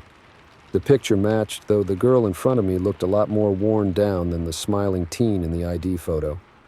I made a show of calling it in to dispatch, though in reality I just left a message with my wife. "Hey honey, it's me, just letting you know I picked up a passenger outside Omaha. Young lady named Sarah Johnson, heading to LA. Should be there in about 30 hours. Love you." With that done, I gestured to my truck. "All right, Sarah, let's hit the road." The first few hours were quiet. Sarah curled up in the passenger seat, staring out the window at the darkness rushing by. I tried to make conversation a few times, but her responses were short, distracted. Eventually, I gave up and focused on the road. As dawn began to break, painting the sky in shades of pink and gold, Sarah finally seemed to relax a bit. She sat up straighter, running a hand through her tangled hair. "Thanks," she said softly. "For picking me up, I mean. I know it's not something most people would do." I shrugged, keeping my eyes on the road. "Well, I've got a daughter about your age. Couldn't stand the thought of her being stuck out there alone. You want to tell me what you're running from?" Sarah tensed up again, her fingers fidgeting with the strap of her backpack. "Who says I'm running from anything?" I couldn't help but chuckle. "Kid, I've been driving these roads for longer than you've been alive. I know a runaway when I see one. I'm not here to judge, just want to make sure you're not in any real trouble." She was quiet for a long moment, and I thought she might not answer. But then, in a voice barely above a whisper, she said, "It's complicated. My family. They don't understand me. I just need a fresh start, you know." I nodded, though something about her tone set off alarm bells in my head. It sounded rehearsed, like a story she'd told before. But I didn't push. We all have our secrets, after all. We stopped for breakfast at a diner just across the Colorado border. As we sat in a booth, Sarah wolfed down her pancakes like she hadn't eaten in days. Maybe she hadn't. I sipped my coffee, watching her over the rim of my mug. "So what's waiting for you in California?" I asked casually. Sarah paused mid-bite, then shrugged. "Just opportunities, I guess. A chance to start over." I nodded, not believing a word of it. But it wasn't my place to pry. We finished our meal in silence and hit the road again. As we crossed into Utah, the landscape changed dramatically. The flat plains gave way to towering red rocks and deep canyons. Sarah pressed her face against the window, her eyes wide with wonder. "I've never seen anything like this," she breathed. I smiled, remembering my first time seeing this part of the country. "It's something, isn't it? Makes you feel small in the grand scheme of things." We lapsed into a more comfortable silence after that, the miles rolling by beneath us. I was just starting to think that maybe I'd misjudged the situation, that Sarah really was just a kid looking for adventure when everything changed. We were passing through a small town, the kind of place that's little more than a gas station and a couple of houses, when I saw it. A billboard on the side of the road with a large photo and bold text that made my blood run cold. "Missing Sarah Johnson, 16, last seen June 15th in Des Moines, Iowa. If you have any information, please call." The photo on the billboard was unmistakably the girl sitting next to me. But the Sarah in the picture was younger, her smile genuine and carefree. And according to this, she was 2 years younger than the ID she'd shown me claimed. I felt my heart rate spike, my palms suddenly sweaty on the steering wheel. I forced myself to keep my eyes on the road, to not look at Sarah, to give no indication that I'd seen the sign. My mind raced. What had I gotten myself into? Sarah must have sensed something was off. She shifted in her seat, glancing at me with a mixture of suspicion and fear. "Everything okay?" she asked, her voice tight. I nodded, trying to keep my voice steady. "Yeah, just thinking about where we should stop for lunch. You hungry?" She shook her head, turning back to the window, but I could see her reflection, could see the way her eyes darted around like a cornered animal looking for escape. We drove on in tense silence. I weighed my options. I could confront her, but if she panicked, things could get dangerous fast. I could call the police, but out here in the middle of nowhere, who knew how long it would take them to respond? As we approached the next town, I made a decision. "I need to fuel up," I said, pulling into a gas station. "Why don't you run in and grab us some snacks, my treat?" Sarah hesitated, then nodded, grabbing her backpack. As soon as she was inside the store, I pulled out my phone and dialed 911. 911, what's your emergency? I spoke quickly, keeping an eye on the store entrance. "My name is Mike Thompson. I'm a truck driver, and I've got a missing person in my vehicle. Sarah Johnson from Iowa. There's a billboard about her a few miles back. We're at the Shell station just outside of Green River, Utah. Please hurry." The dispatcher assured me help was on the way and told me to stay on the line. I watched as Sarah emerged from the store, a plastic bag in her hand. She was halfway back to the truck when she suddenly stopped, her eyes fixed on something behind me. I turned to see a police cruiser pulling into the lot, lights flashing. When I looked back, Sarah was gone, running full tilt towards the back of the station. What followed was a blur of activity. More police cars arrived. Officers fanned out to search the area. I gave my statement, showed them Sarah's ID, told them everything I could remember about our conversations. It was hours before I heard anything. Finally, an officer approached me, his face grim. "We found her," he said. "Hiding in a shed behind the gas station. She's okay, physically at least." I let out a breath I didn't realize I'd been holding. "What? What happens now?" The officer sighed. "We'll take her into custody, contact her family. Turns out she's been missing for over a month. There's a lot more to this story, but I can't share the details. You did the right thing calling us." As I watched them lead Sarah to a police car, her head down, shoulders slumped, I felt a mixture of relief and sadness. Relief that she was safe, that whatever she was running from hadn't caught up with her. But sadness, too, for the desperate young girl who thought her only option was to run. I climbed back into my truck, the cab feeling strangely empty now. As I pulled back onto the highway, my thoughts turned to my own daughter back home. I made a mental note to call her as soon as I stopped for the night, to tell her I loved her. The open road stretched out before me, but now it seemed less like an adventure and more like a reminder of how easy it is to get lost. I'd started this trip thinking I was just hauling electronics. Instead, I'd been carrying something far more precious and fragile, a young life teetering on the edge. As the sun set behind me, painting the desert in shades of orange and purple, I couldn't help but wonder about Sarah. Where she'd come from, what she'd been running from, where she'd end up, I'd probably never know the full story. But I hoped, wherever she was now, she'd found some measure of peace. The radio crackled to life, a familiar country tune filling the cab. I turned it up, letting the music wash over me as the miles rolled by. Tomorrow would be another day, another load, another journey. But I knew I'd never forget the night I picked up a runaway and the billboard that changed everything. Story 10. The night sky erupted with an otherworldly glow, and in that moment I knew our midnight drive had taken a turn into the twilight zone. Little did I know this strange light would lead us down a road from which we might never return. My name's Alex, and I've always been a bit of a night owl. There's something about the quiet of the late hours, the empty roads stretching out under starlit skies, that calls to me. So when my girlfriend Mia suggested a spontaneous midnight road trip to clear our heads after a stressful week, I jumped at the chance. We'd been driving for about 2 hours, the radio playing softly in the background, when it happened. At first, it was just a faint glow on the horizon, easy to mistake for the lights of a distant town. But as we crested a hill, the source became unmistakable and impossible. A massive, pulsating orb of light hung in the sky, casting an eerie blue-green glow over the landscape. It was like nothing I'd ever seen before, defying explanation. My first thought was that it must be some kind of atmospheric phenomenon like the Northern Lights. But we were in the middle of Nebraska in July, hardly Aurora territory. "Alex, Mia's voice was barely above a whisper, her eyes fixed on the sky. What is that?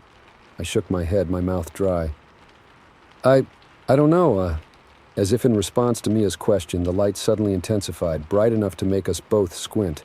Then, to my astonishment, it began to move. Not drifting slowly like a weather balloon or satellite, but with purpose, pacing our car as we drove down the empty highway. Should we stop? Mia asked, her voice tight with a mixture of fear and excitement. Part of me wanted to floor it, to get as far away from this inexplicable phenomenon as possible. But curiosity won out. I eased off the gas, pulling onto the shoulder of the road. As the car came to a stop, so did the light, hovering about a half-mile ahead of us. We sat there for a moment, the only sound the idle of the engine and our own rapid breathing. The radio, I realized, had gone silent. Nothing but static on every station. Maybe we should call someone, Mia suggested, already reaching for her phone, but as she held it up, her face fell. No signal. Of course. I nodded, not surprised. It felt like we'd driven into another world, one where the normal rules didn't apply. I took a deep breath, trying to think rationally. Okay, let's just watch for a minute. See what it does. As if on cue, the light began to change. It stretched and morphed, taking on a more defined shape. No longer a simple orb, it now resembled a disk, still glowing with that unearthly blue-green light. And it was getting closer. Alex, Mia's hand gripped my arm, her nails digging into my skin. We should go. Now. I nodded, my mouth too dry to speak. I turned the key in the ignition, but instead of the familiar roar of the engine, there was nothing. Not even a click. The car was dead. Panic rose in my throat as I tried again and again. Each attempt met with silence. The light was still approaching, now close enough that I could make out details. A metallic sheen, patterns of light that seemed to flow across its surface like liquid. We have to run, I said, already reaching for my seatbelt. But Mia didn't move, her eyes fixed on the approaching object. Look, she breathed. The disc had stopped moving, now hovering about 50 yards from our car. As we watched, a beam of light shot out from its underside, touching the ground. And then, impossibly, a figure began to descend through the beam. My mind reeled, unable to process what I was seeing. The figure was humanoid, but clearly not human. Tall and slender, with limbs that seemed too long, moving with an otherworldly grace. Its skin, if you could call it that, shimmered with the same blue-green light as the craft above. As it touched the ground, the being turned towards our car. I couldn't make out any features that resembled a face, but I felt seen, examined in a way I'd never experienced before. We should say hello, Mia said suddenly, her voice oddly calm. I turned to her, incredulous. Are you crazy?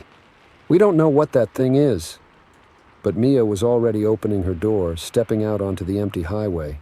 I cursed under my breath, then followed her. If we were about to be abducted by aliens or vaporized or whatever, at least we'd face it together. The night air was cool on my skin, a stark contrast to the warmth radiating from the being in front of us. It made no move towards us, simply standing there, observing. Up close, I could see that its body wasn't solid, but seemed to be made up of countless points of light, swirling and shifting constantly. Mia took a step forward, her hand raised in what I suppose she hoped was a universal gesture of peace. Hello, she said, her voice surprisingly steady. We come in peace. I almost laughed at the cliché, but then the being responded, not with words, but with a series of musical tones that seemed to bypass my ears and resonate directly in my mind. And somehow, impossibly, I understood. We have been watching, the being communicated. We have questions. Mia glanced at me, her eyes wide with wonder. I nodded, encouraging her to continue. She'd always been the braver of us two. We'll answer if we can, Mia said. What do you want to know? What followed was the strangest conversation of my life. The being asked about our world, our societies, our conflicts, and our achievements. It seemed particularly interested in our emotions, in the concept of love and hate, joy and sorrow. As we talked, or rather as Mia talked and I occasionally chimed in, I began to relax. The initial fear gave way to a sense of awe and curiosity. Here we were, having a conversation with a being from another world. It was terrifying, yes, but also incredible. I don't know how long we stood there, exchanging information and ideas. Time seemed to lose all meaning. But eventually the being held up a hand, or what passed for a hand. signaling an end to our conversation. "We must go," it communicated, "but we will remember." And with that, it began to ascend back into the beam of light. As it rose, I felt a sudden, inexplicable sadness.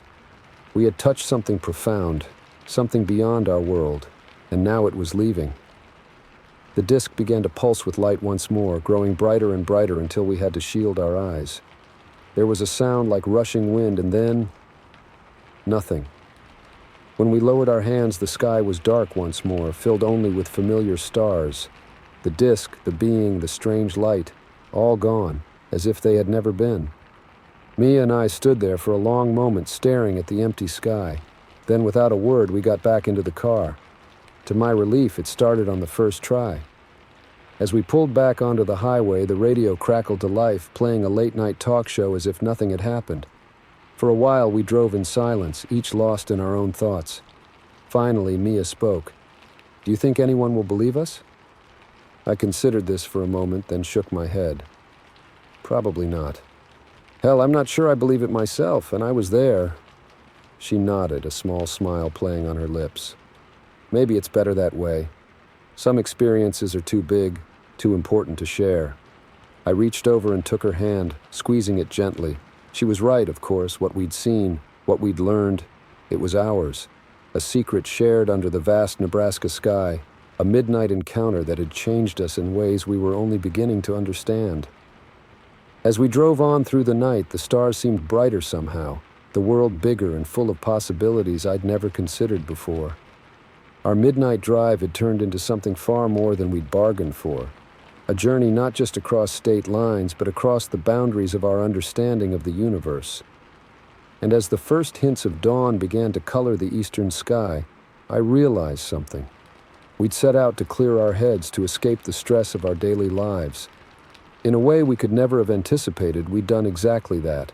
Our problems, our worries, they all seemed so small now, so insignificant in the face of the vastness we'd glimpsed.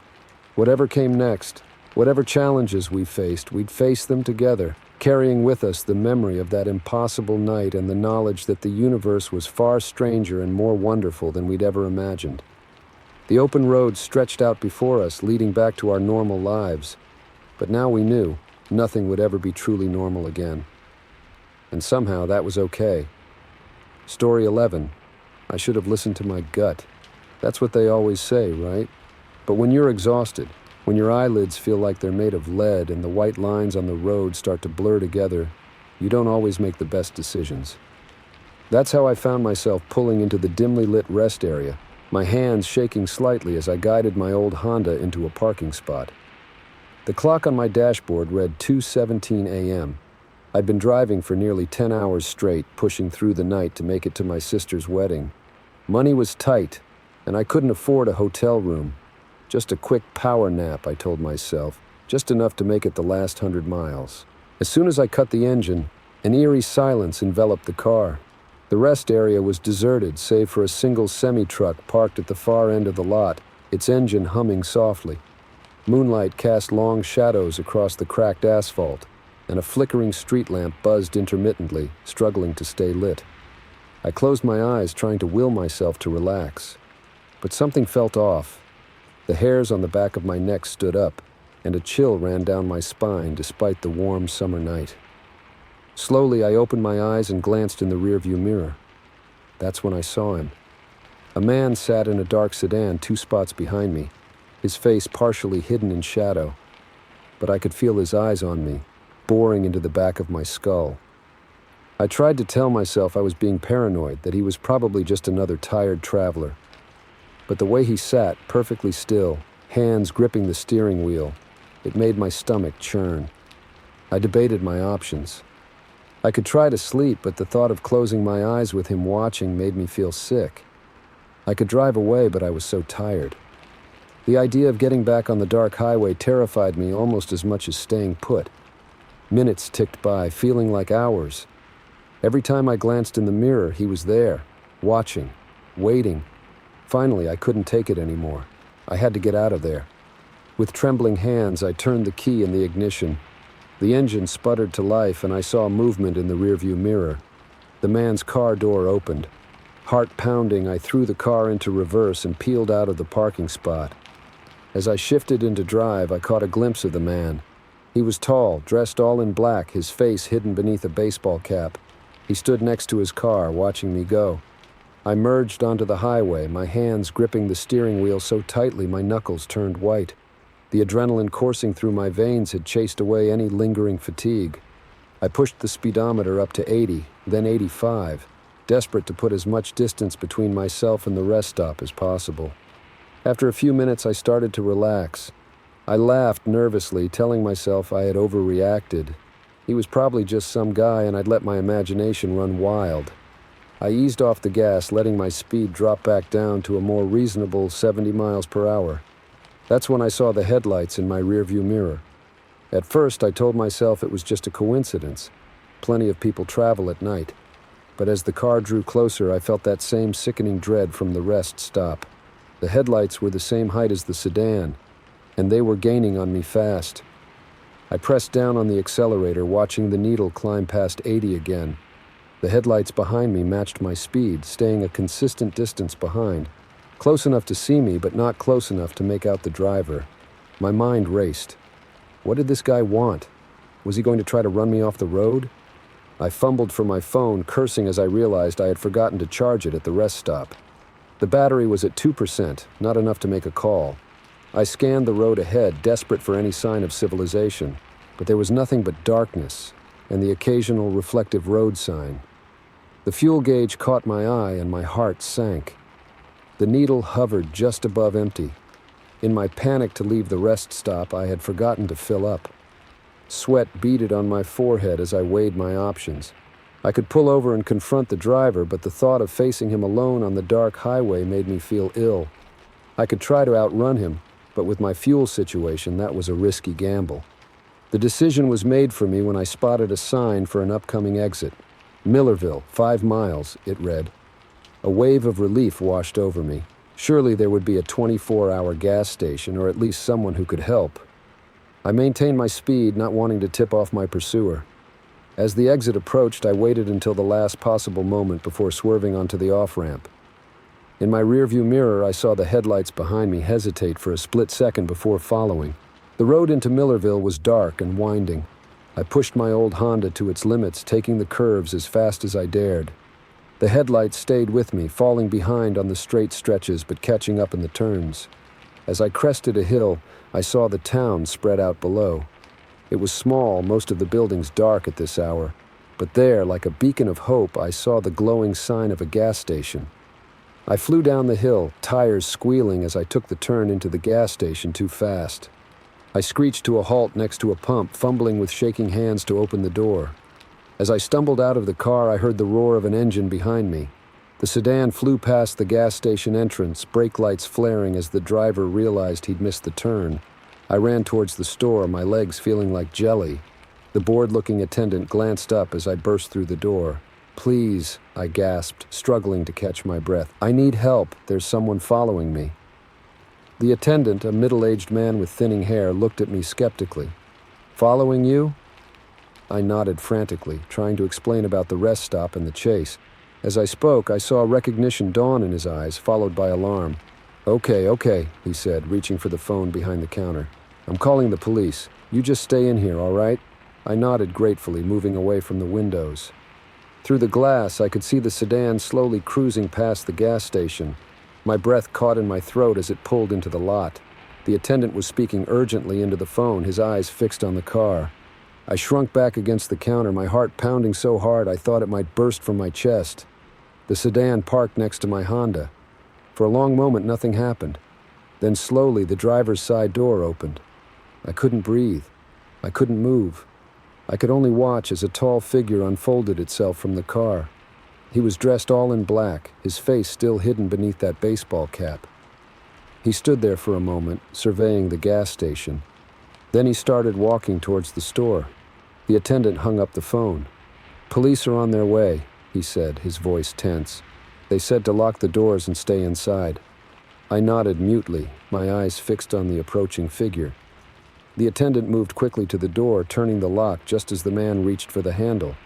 There was a moment of stillness. The man stood outside, his hand on the door. I could feel his eyes on me through the glass. Then slowly he reached up and removed his hat. I gasped. The face looking back at me wasn't the hardened criminal I had imagined. It was young, probably mid-20s, with kind eyes and a worried expression. He held up his hands, showing he was unarmed, and pointed to a badge on his belt. The attendant squinted at the badge, then looked at me. "Says he's a state trooper," he said, uncertainty in his voice. My mind reeled. A trooper? But why? The man outside spoke, his voice muffled through the glass. "Ma'am, I'm Trooper Davis. I've been trying to catch up to you since the rest stop. Your left taillight is out, and you were swerving pretty badly. I was worried you might be intoxicated." I stared at him, my mouth open in shock. All this time, all this fear. Over a broken taillight? The adrenaline that had been keeping me going suddenly evaporated. My legs gave out and I sank to the floor, a hysterical laugh bubbling up from my chest. Tears streamed down my face as the stress of the night caught up with me. As the distant wail of police sirens approached, I sat there on the cold linoleum floor of the gas station, laughing and crying in equal measure. The night that I thought would be my last had turned into a comedy of errors, a cascading series of misunderstandings and paranoia. Later, after everything had been sorted out with the local police, Trooper Davis apologized profusely for scaring me. He even followed me to the next town to make sure I got there safely, his presence no longer menacing but comforting. As I finally pulled into my sister's driveway, the sun peeking over the horizon, I couldn't help but shake my head at the absurdity of it all. I had let my fear run wild, turning an innocent situation into a nightmare of my own making. But as I drifted off to sleep in my sister's guest room, one thought kept running through my mind.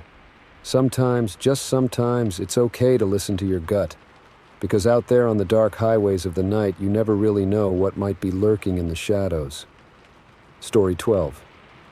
The grinding of metal on metal was the first sign that my peaceful mountain drive was about to become a nightmare. I never imagined that the screech of my brakes would be the beginning of a terrifying ordeal that would make me question everything I thought I knew about trust and survival. It was supposed to be a relaxing weekend getaway. Just me, my loyal old Subaru, and the winding roads of the Cascades. I'd been looking forward to this solo camping trip for months, a chance to clear my head after a brutal quarter at work. The scenery was breathtaking, towering pines, craggy peaks still capped with snow even in late June, and hardly another soul in sight. That last part should have been my first warning. I was about 4 hours into my drive when it happened. The road had been getting steadily steeper and the turns sharper. My poor old car was working hard, the engine whining as I navigated each switchback. Then as I came around a particularly tight bend, I felt the car lurch. The steering wheel suddenly felt loose in my hands, and there was a sickening pull to the right. No, I muttered, fighting to keep the car on the road. I managed to guide it onto a small gravel pullout, my hands shaking as I put it in park and cut the engine. For a moment, I just sat there, heart pounding. The quiet was oppressive after the screech of metal and the roar of the engine. I took a deep breath, trying to calm myself. It's fine, I told myself. Probably just a flat tire. I can handle that. I stepped out of the car, wincing at the gravel crunching under my feet. It sounded impossibly loud in the stillness of the mountain air. I made my way around the car, inspecting each tire. They all looked fine. Frowning, I crouched down to look underneath the vehicle. My stomach dropped. The front axle was clearly damaged, bent at an angle it definitely shouldn't be. This was way beyond my limited car knowledge. I needed help. I pulled out my phone, already knowing what I'd see. No service, of course. I was miles from the nearest town, on a road that saw maybe a dozen cars a day. Panic started to set in. What was I going to do? I couldn't just sit here and hope someone drove by. It could be hours, maybe even days before another car came along. And even if they did, who's to say they'd stop? Just as I was considering my options, none of which were good, I heard the rumble of an engine in the distance. Relief flooded through me. Someone was coming. I stepped out onto the road, waving my arms frantically as a battered tow truck came into view. It was an older model, its once white paint now a dingy gray. But at that moment it looked like a chariot sent from heaven. The truck slowed to a stop and a man climbed out.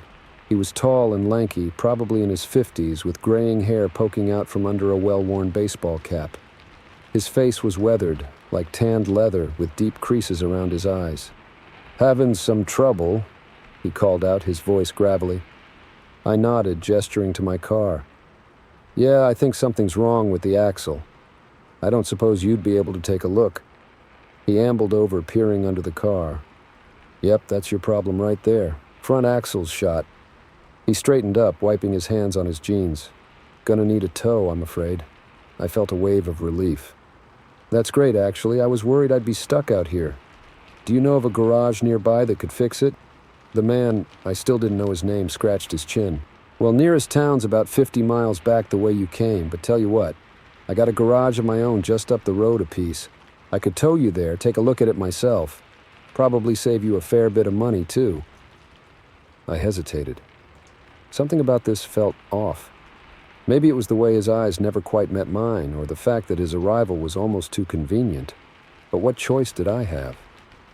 That would be great, thank you," I said, trying to keep the uncertainty out of my voice. He nodded, already moving to hook up my car. "Name's Earl, by the way," he called over his shoulder.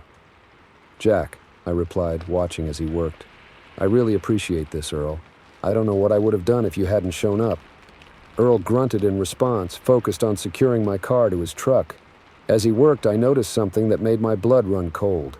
The license plate on his truck was caked in mud, completely unreadable. I tried to tell myself it was nothing. Probably just drove through some mud, I thought. But a nagging voice in the back of my mind wouldn't let it go.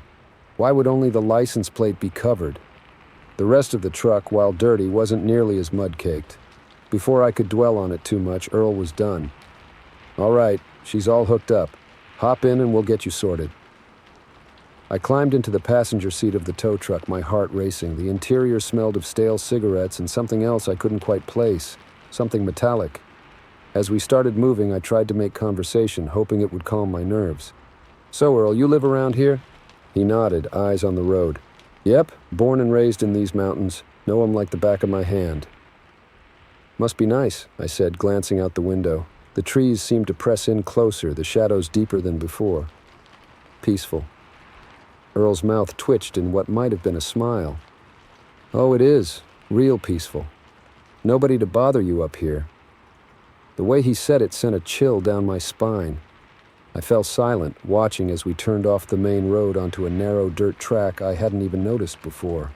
The trees closed in around us, branches scraping against the sides of the truck. After what felt like an eternity but was probably only 10 minutes, we emerged into a clearing. An old dilapidated house stood to one side, its paint peeling and shutters hanging askew.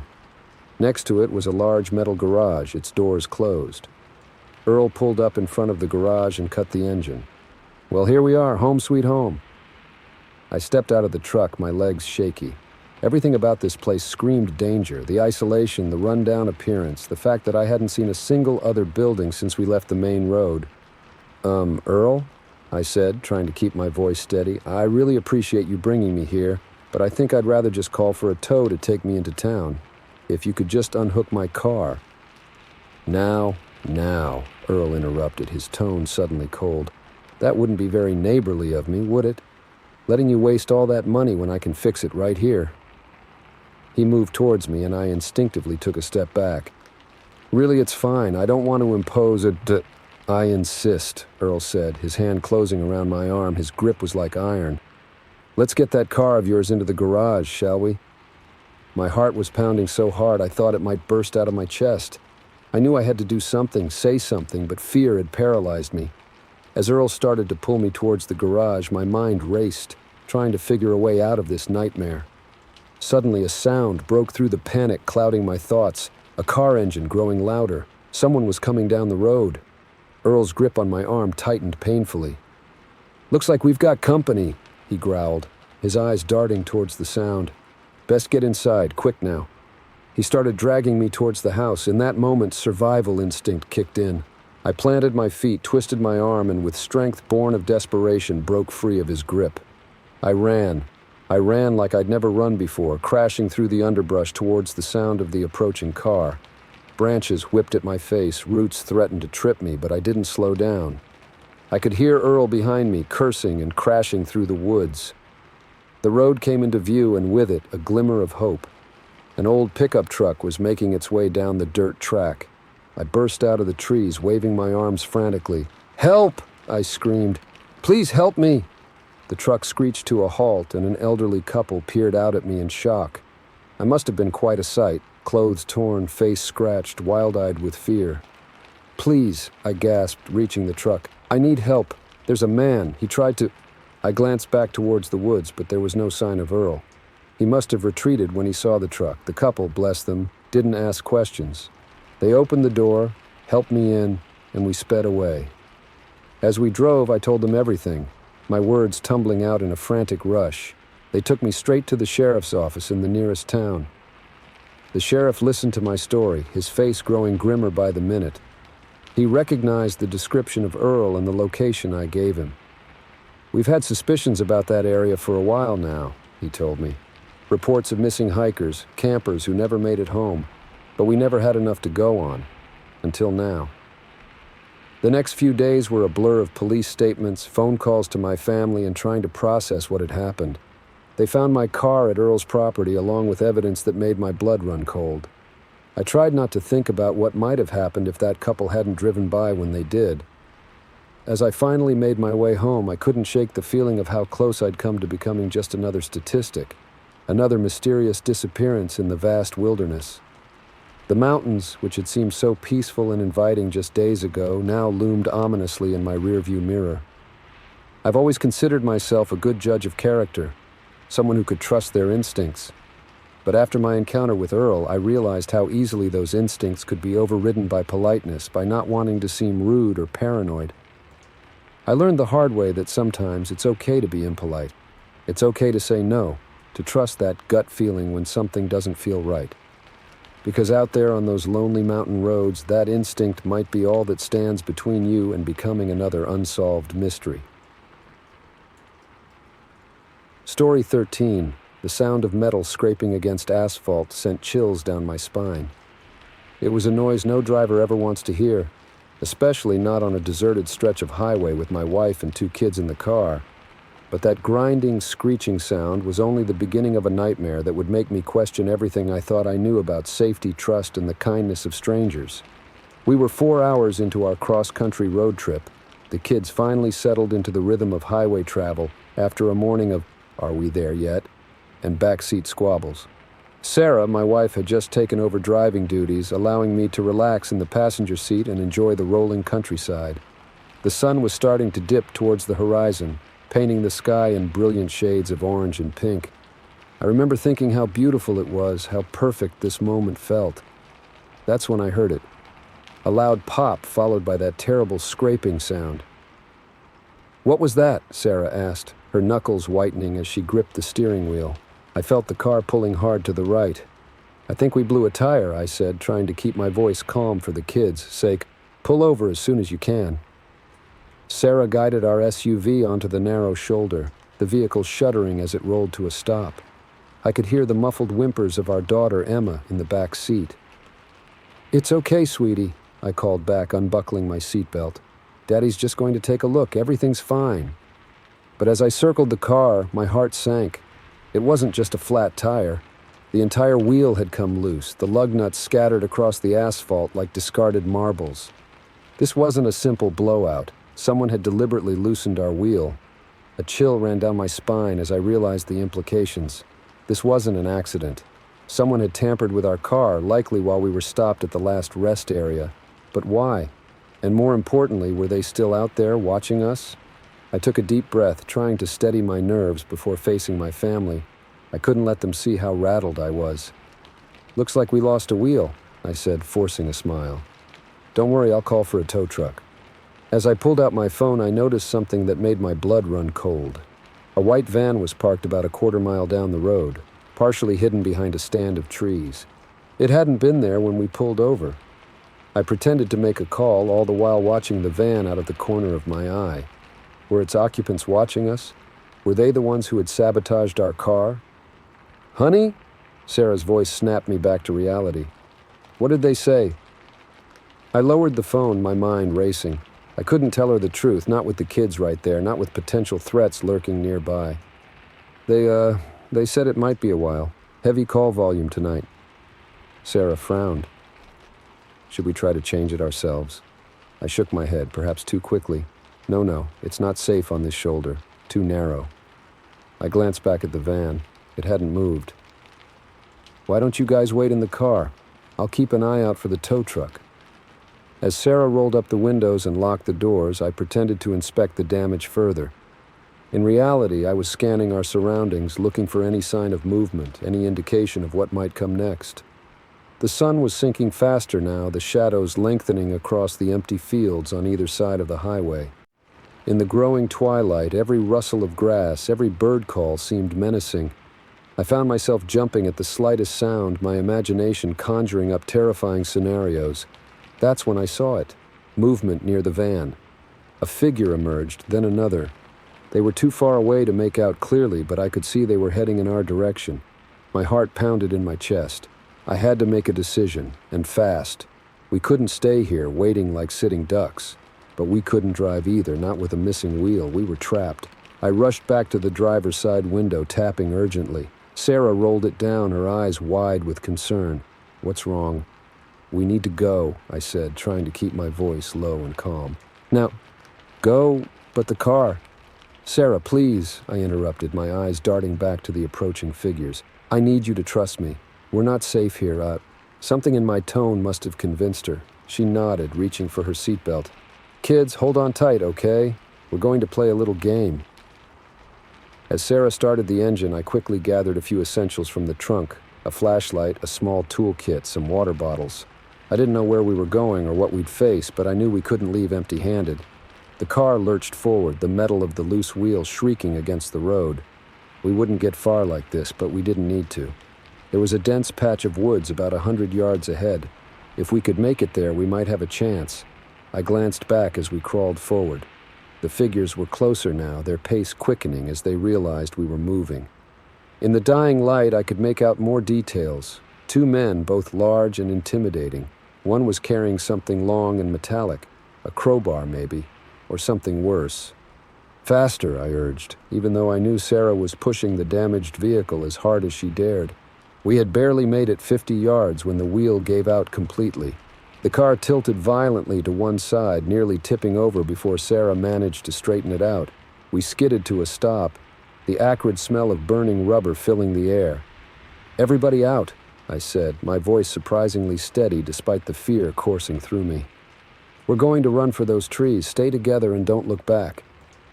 Emma started to cry as I helped her out of her car seat. Our son, Tyler, was eerily quiet, his face pale in the fading light. Sarah met my eyes over their heads, a silent question in her gaze. I gave a small nod. Yes, it's really that bad. We ran. Sarah carried Emma while I half-dragged, half-carried Tyler. The uneven ground made every step treacherous, but fear lent us speed. Behind us I could hear shouts, the sound of heavy footsteps gaining on us. The trees loomed ahead, a dark wall of shadow. Just a little further, I told myself. Just a little more. We burst into the woods, immediately enveloped by darkness. I fumbled for the flashlight, clicking it on with shaking hands. Its weak beam barely penetrated the gloom, but it was better than nothing. This way, I whispered, leading my terrified family deeper into the forest. Branches whipped at our faces, roots threatened to trip us at every step. But we kept moving, driven by the sounds of pursuit behind us. After what felt like hours, but was probably only minutes, we came to a small clearing. A fallen tree created a natural hollow, partially hidden by thick undergrowth. It wasn't much, but it was the best shelter we were likely to find. In here, I said, helping Sarah and the kids into the cramped space. I positioned myself at the entrance, straining my ears for any sound of our pursuers. For a long moment, all I could hear was our ragged breathing and the soft whimpers of the children. Then, distantly, a twig snapped. Voices drifted through the trees, angry and frustrated. Where'd they go? They couldn't have gotten far. Keep looking. I held my breath, willing my family to be silent. Emma started to say something, but Sarah quickly shushed her, holding her close. The voices grew closer, flashlight beams cutting through the darkness around us. I gripped the wrench from the toolkit, knowing it would be little use against whatever weapons our pursuers might have, but unwilling to be completely defenseless. A beam of light swept over our hiding place. I tensed, ready to spring out and buy my family whatever time I could. But the light moved on, the voices fading as they continued their search in another direction. We stayed frozen in place for what felt like an eternity, afraid to move, afraid to even breathe too loudly. Gradually, the forest around us grew quiet again, broken only by the occasional hoot of an owl or rustle of leaves. When I finally dared to peek out of our shelter, the woods were dark and still. No sign of flashlights, no distant voices. We had somehow escaped. As the adrenaline began to fade, the full weight of our situation settled over me.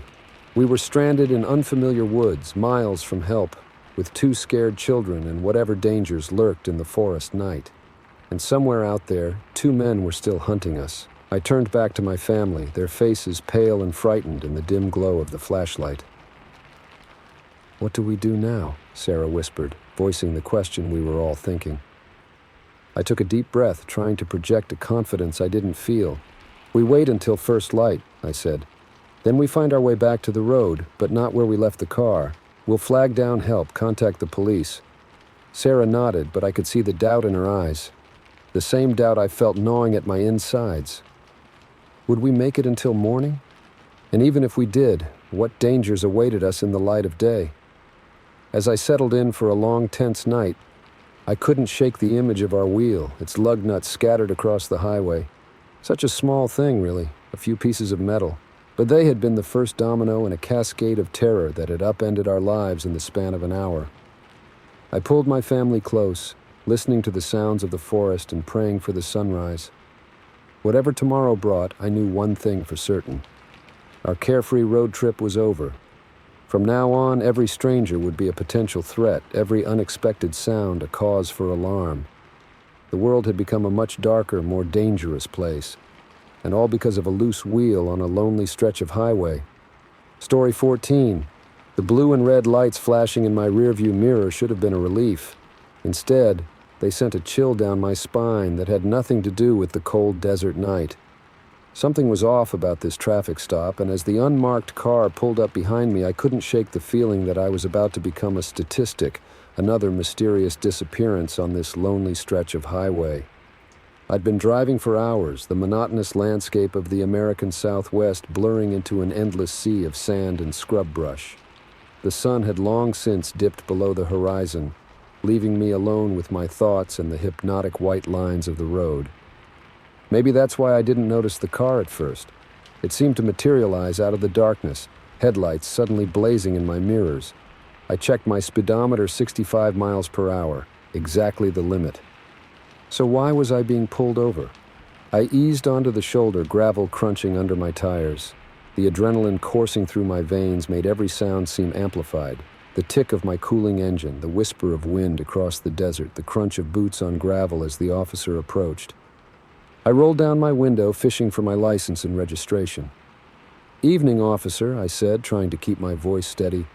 "Is there a problem?" The man who leaned down to peer into my car didn't look like any cop I'd ever seen. His uniform was right, but something about it seemed off, too new, too crisp. His face was hidden in shadow, the brim of his hat pulled low. "License and registration," he barked, his voice gruff and impatient. I handed over the documents, my hand shaking slightly. As he took them, I caught a glimpse of his badge. It looked wrong. The metal was too shiny, the engraving too shallow. "Sir," I ventured, "may I ask why I was pulled over?" He ignored my question, studying my license with exaggerated care.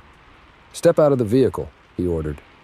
My heart rate kicked up another notch. This wasn't right. Everything about this situation was screaming danger. "Officer," I said, fighting to keep my voice calm, "I'd like to see your identification, please." He stiffened, his hand twitching towards his hip.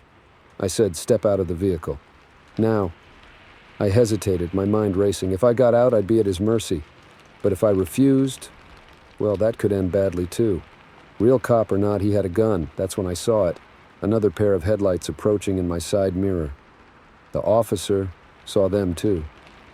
He straightened up, his head swiveling towards the oncoming car. In that moment of distraction, I made my decision. I slammed the car into drive and floored it. The tires spun on the loose gravel before finding purchase. I heard a shout behind me, followed by the crack of a gunshot.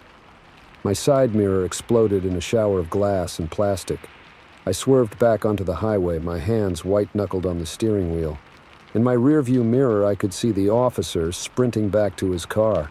The other vehicle, the one that had distracted him, was nowhere to be seen. My mind was reeling. What the hell had just happened? Who was that man, and what would he have done if I'd stepped out of the car? The sound of a powerful engine roaring to life snapped me back to reality. The unmarked car was in pursuit, gaining rapidly. My beat-up sedan was no match for whatever souped-up machine he was driving. I pushed the accelerator to the floor, the engine protesting as I asked more of it than it had to give in years. The speedometer crept past 80, then 90. The dark desert landscape whipped by in a blur. But it wasn't enough. The headlights in my mirror grew larger, the sound of the pursuing engine louder. I was running out of options and out of road. That's when I saw it. A dirt track branching off from the highway, barely visible in the gloom. Without thinking, I yanked the wheel hard to the right. My car fishtailed as it hit the dirt, kicking up a massive cloud of dust. I fought for control, willing the vehicle to stay upright as it bounced and skidded down the rough track. Behind me, I heard the squeal of brakes. A quick glance in the mirror showed the unmarked car overshooting the turn, unable to match my sudden maneuver. I allowed myself a moment of hope. Maybe I'd lost him. Maybe I'd make it out of this nightmare after all. But as the dust settled, my heart sank. The unmarked car had made the turn. It was still coming, eating up the distance between us with terrifying speed. The dirt track narrowed, hemmed in on both sides by steep embankments. There was nowhere to turn, nowhere to hide. Just an endless ribbon of dust stretching out ahead of me. I was so focused on the pursuit that I almost missed the sharp bend in the road. By the time I saw it, it was too late. I slammed on the brakes, but the loose dirt offered no traction.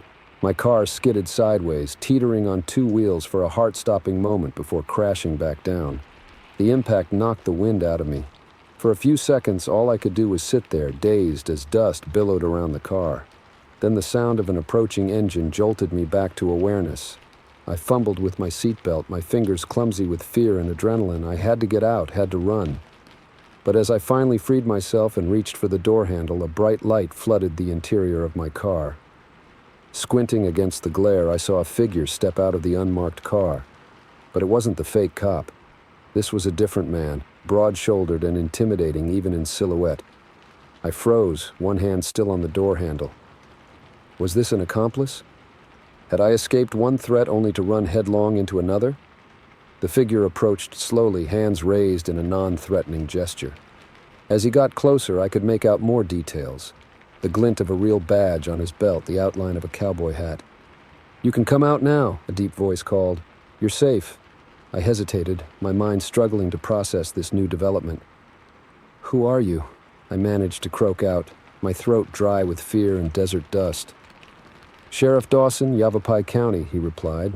"And you're lucky to be alive, son." Slowly, warily, I climbed out of my car on shaky legs. Now that I was out of the glare of the headlights, I could see the man more clearly. He was older, probably in his late 50s, with a weathered face that spoke of long years under the desert sun. "That man," I started, then had to swallow hard before continuing. "The one who pulled me over. He wasn't really a cop, was he?" Sheriff Dawson's face darkened. "No, he wasn't. We've been after him for months. He's been preying on lone drivers out here, posing as law enforcement." A chill ran down my spine as the full implications of what I'd narrowly escaped sank in. How did you find me?" The sheriff gestured back towards the highway. "Got a call from a trucker who saw the whole thing go down. Said something didn't look right about the stop. I was already in the area, so I came to check it out." I sagged against my car, the adrenaline that had been keeping me going suddenly evaporating. "Thank you," I managed to say. I thought I was done for." Sheriff Dawson nodded gravely. "You did good, son. Trusting your instincts probably saved your life tonight." As the sheriff radioed for backup in a tow truck, I stared out into the dark desert night. Somewhere out there, a dangerous predator was still on the loose. How many others had fallen victim before someone got suspicious? How many hadn't been as lucky as me? The distant wail of sirens broke through my thoughts. As flashing lights appeared on the horizon, Sheriff Dawson turned to me with a grim smile. "Looks like you're in for a long night of statements and paperwork," he said. "But count yourself lucky. Most folks who run into our fake cop don't live to tell the tale." As I watched the patrol cars approach, kicking up clouds of dust in their wake, I couldn't help but shudder. The desert night suddenly seemed full of hidden dangers, the darkness concealing untold threats. I'd set out on this trip seeking solitude and adventure on the open road. Instead, I'd found a nightmare lurking in the shadows of the American Southwest. As I prepared to recount my harrowing experience to the arriving officers, one thought kept running through my mind. Sometimes the most dangerous predators are the ones wearing a friendly face and a badge. And out here in the vast empty spaces of the desert, the line between savior and threat can be as thin and wavering as a mirage on the horizon. Story 15. The teddy bear sat in the middle of the road, its button eyes staring blankly at our approaching headlights. In that moment, I didn't know that this innocuous stuffed toy would be the harbinger of the most terrifying night of our lives. But as I slowed our minivan, my wife's hand tightening on my arm, I felt the first inkling that something was very, very wrong. We were halfway through our annual family road trip, my wife Lisa, our two kids, Emma, 8, and Tyler, 6, and me. The kids had finally dozed off in the back seat after hours of I Spy and squabbling over who got to hold the iPad. Lisa and I were enjoying a rare moment of quiet, the radio playing softly as we cruised down the empty highway. The sun had set about an hour ago, leaving us in that strange twilight where the sky still held a faint glow, but the shadows on the ground had deepened into an impenetrable black. We were in the middle of nowhere, miles from the last town we'd passed through and even further from our destination for the night. That's when we saw it. A car pulled over on the shoulder, its hazard lights blinking rhythmically. As we got closer, I could make out more details. It was an older model sedan, maybe from the 90s, its once blue paint now faded and peeling. The driver's side door was wide open. "Should we stop?" Lisa asked, her voice tinged with concern. I hesitated. On one hand, it went against everything I believed in to pass by someone who might need help. On the other, something about this scene felt off. The open door, the complete absence of any person visible around the vehicle, it all set my nerves on edge. "Let's just slow down and take a look," I said, easing off the gas. "If we see anyone who needs help, we'll stop." As our minivan crawled past the abandoned car, we scanned the area. That's when we saw the trail. Personal items were scattered across the ground, leading from the car towards the dark woods that lined the highway. A purse, a jacket, a shoe, each item spaced just far enough apart to form a clear path. And there, sitting squarely in the middle of the road, was the teddy bear. I brought the van to a stop, my heart pounding. The silence in the car was deafening, broken only by the soft breathing of our sleeping children. "Dave," Lisa whispered, her grip on my arm almost painful now. "We need to go. Now." I nodded, my mouth dry. But as I reached for the gear shift, movement caught my eye. Something was emerging from the woods just beyond the reach of our headlights.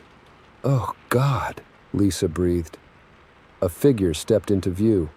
In the dim light, I could make out a man, tall and broad-shouldered. He was carrying something, no, someone. A small, limp form hung over his shoulder. Our eyes met through the windshield.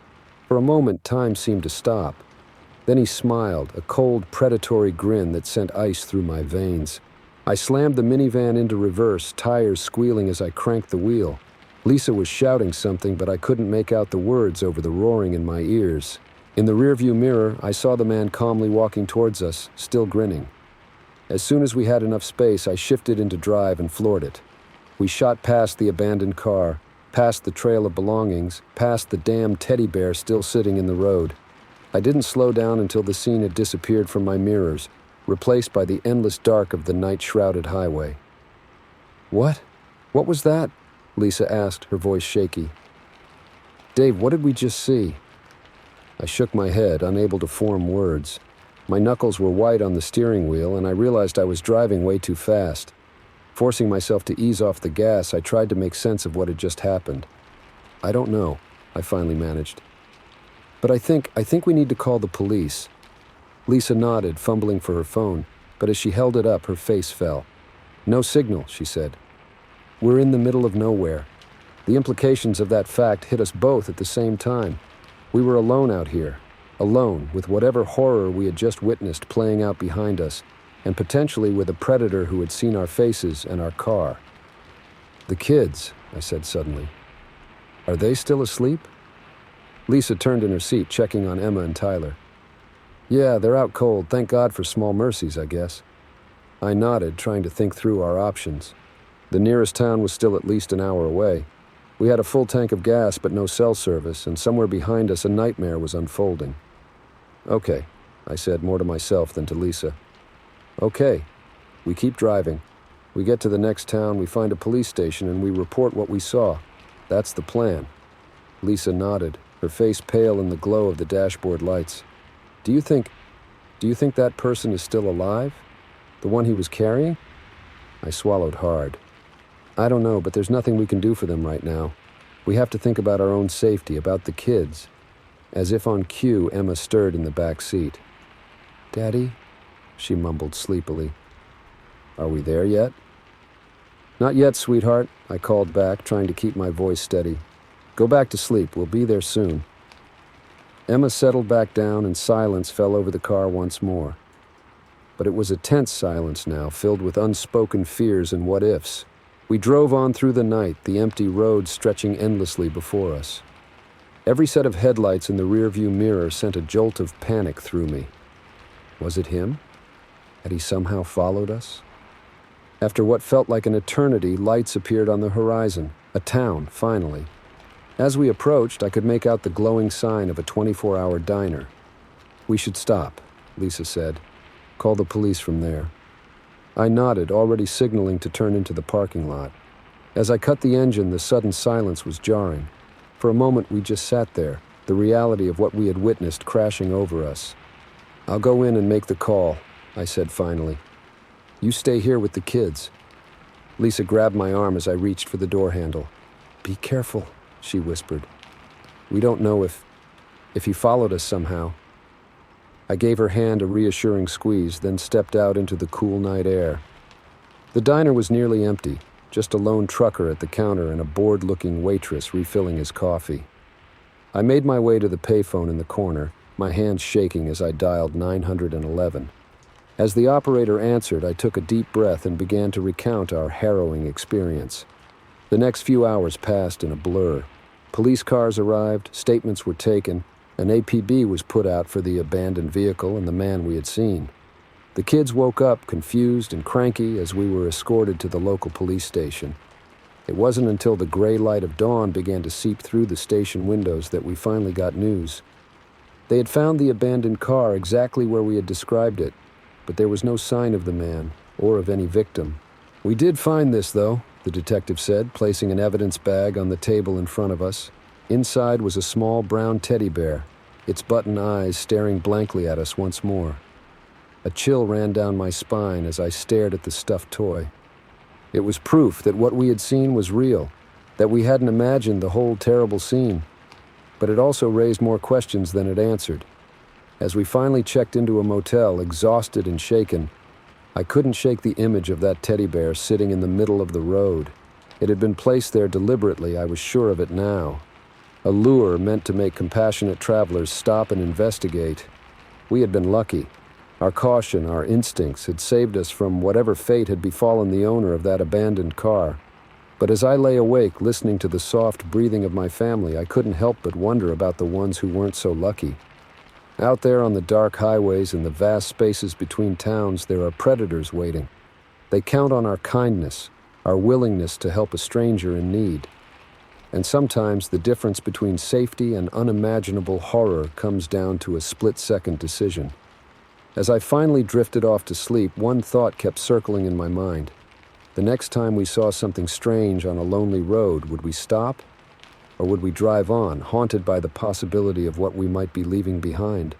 In the end, I realized there are no easy answers. Only the long, dark road ahead, and the hope that we'll make the right choice when it matters most.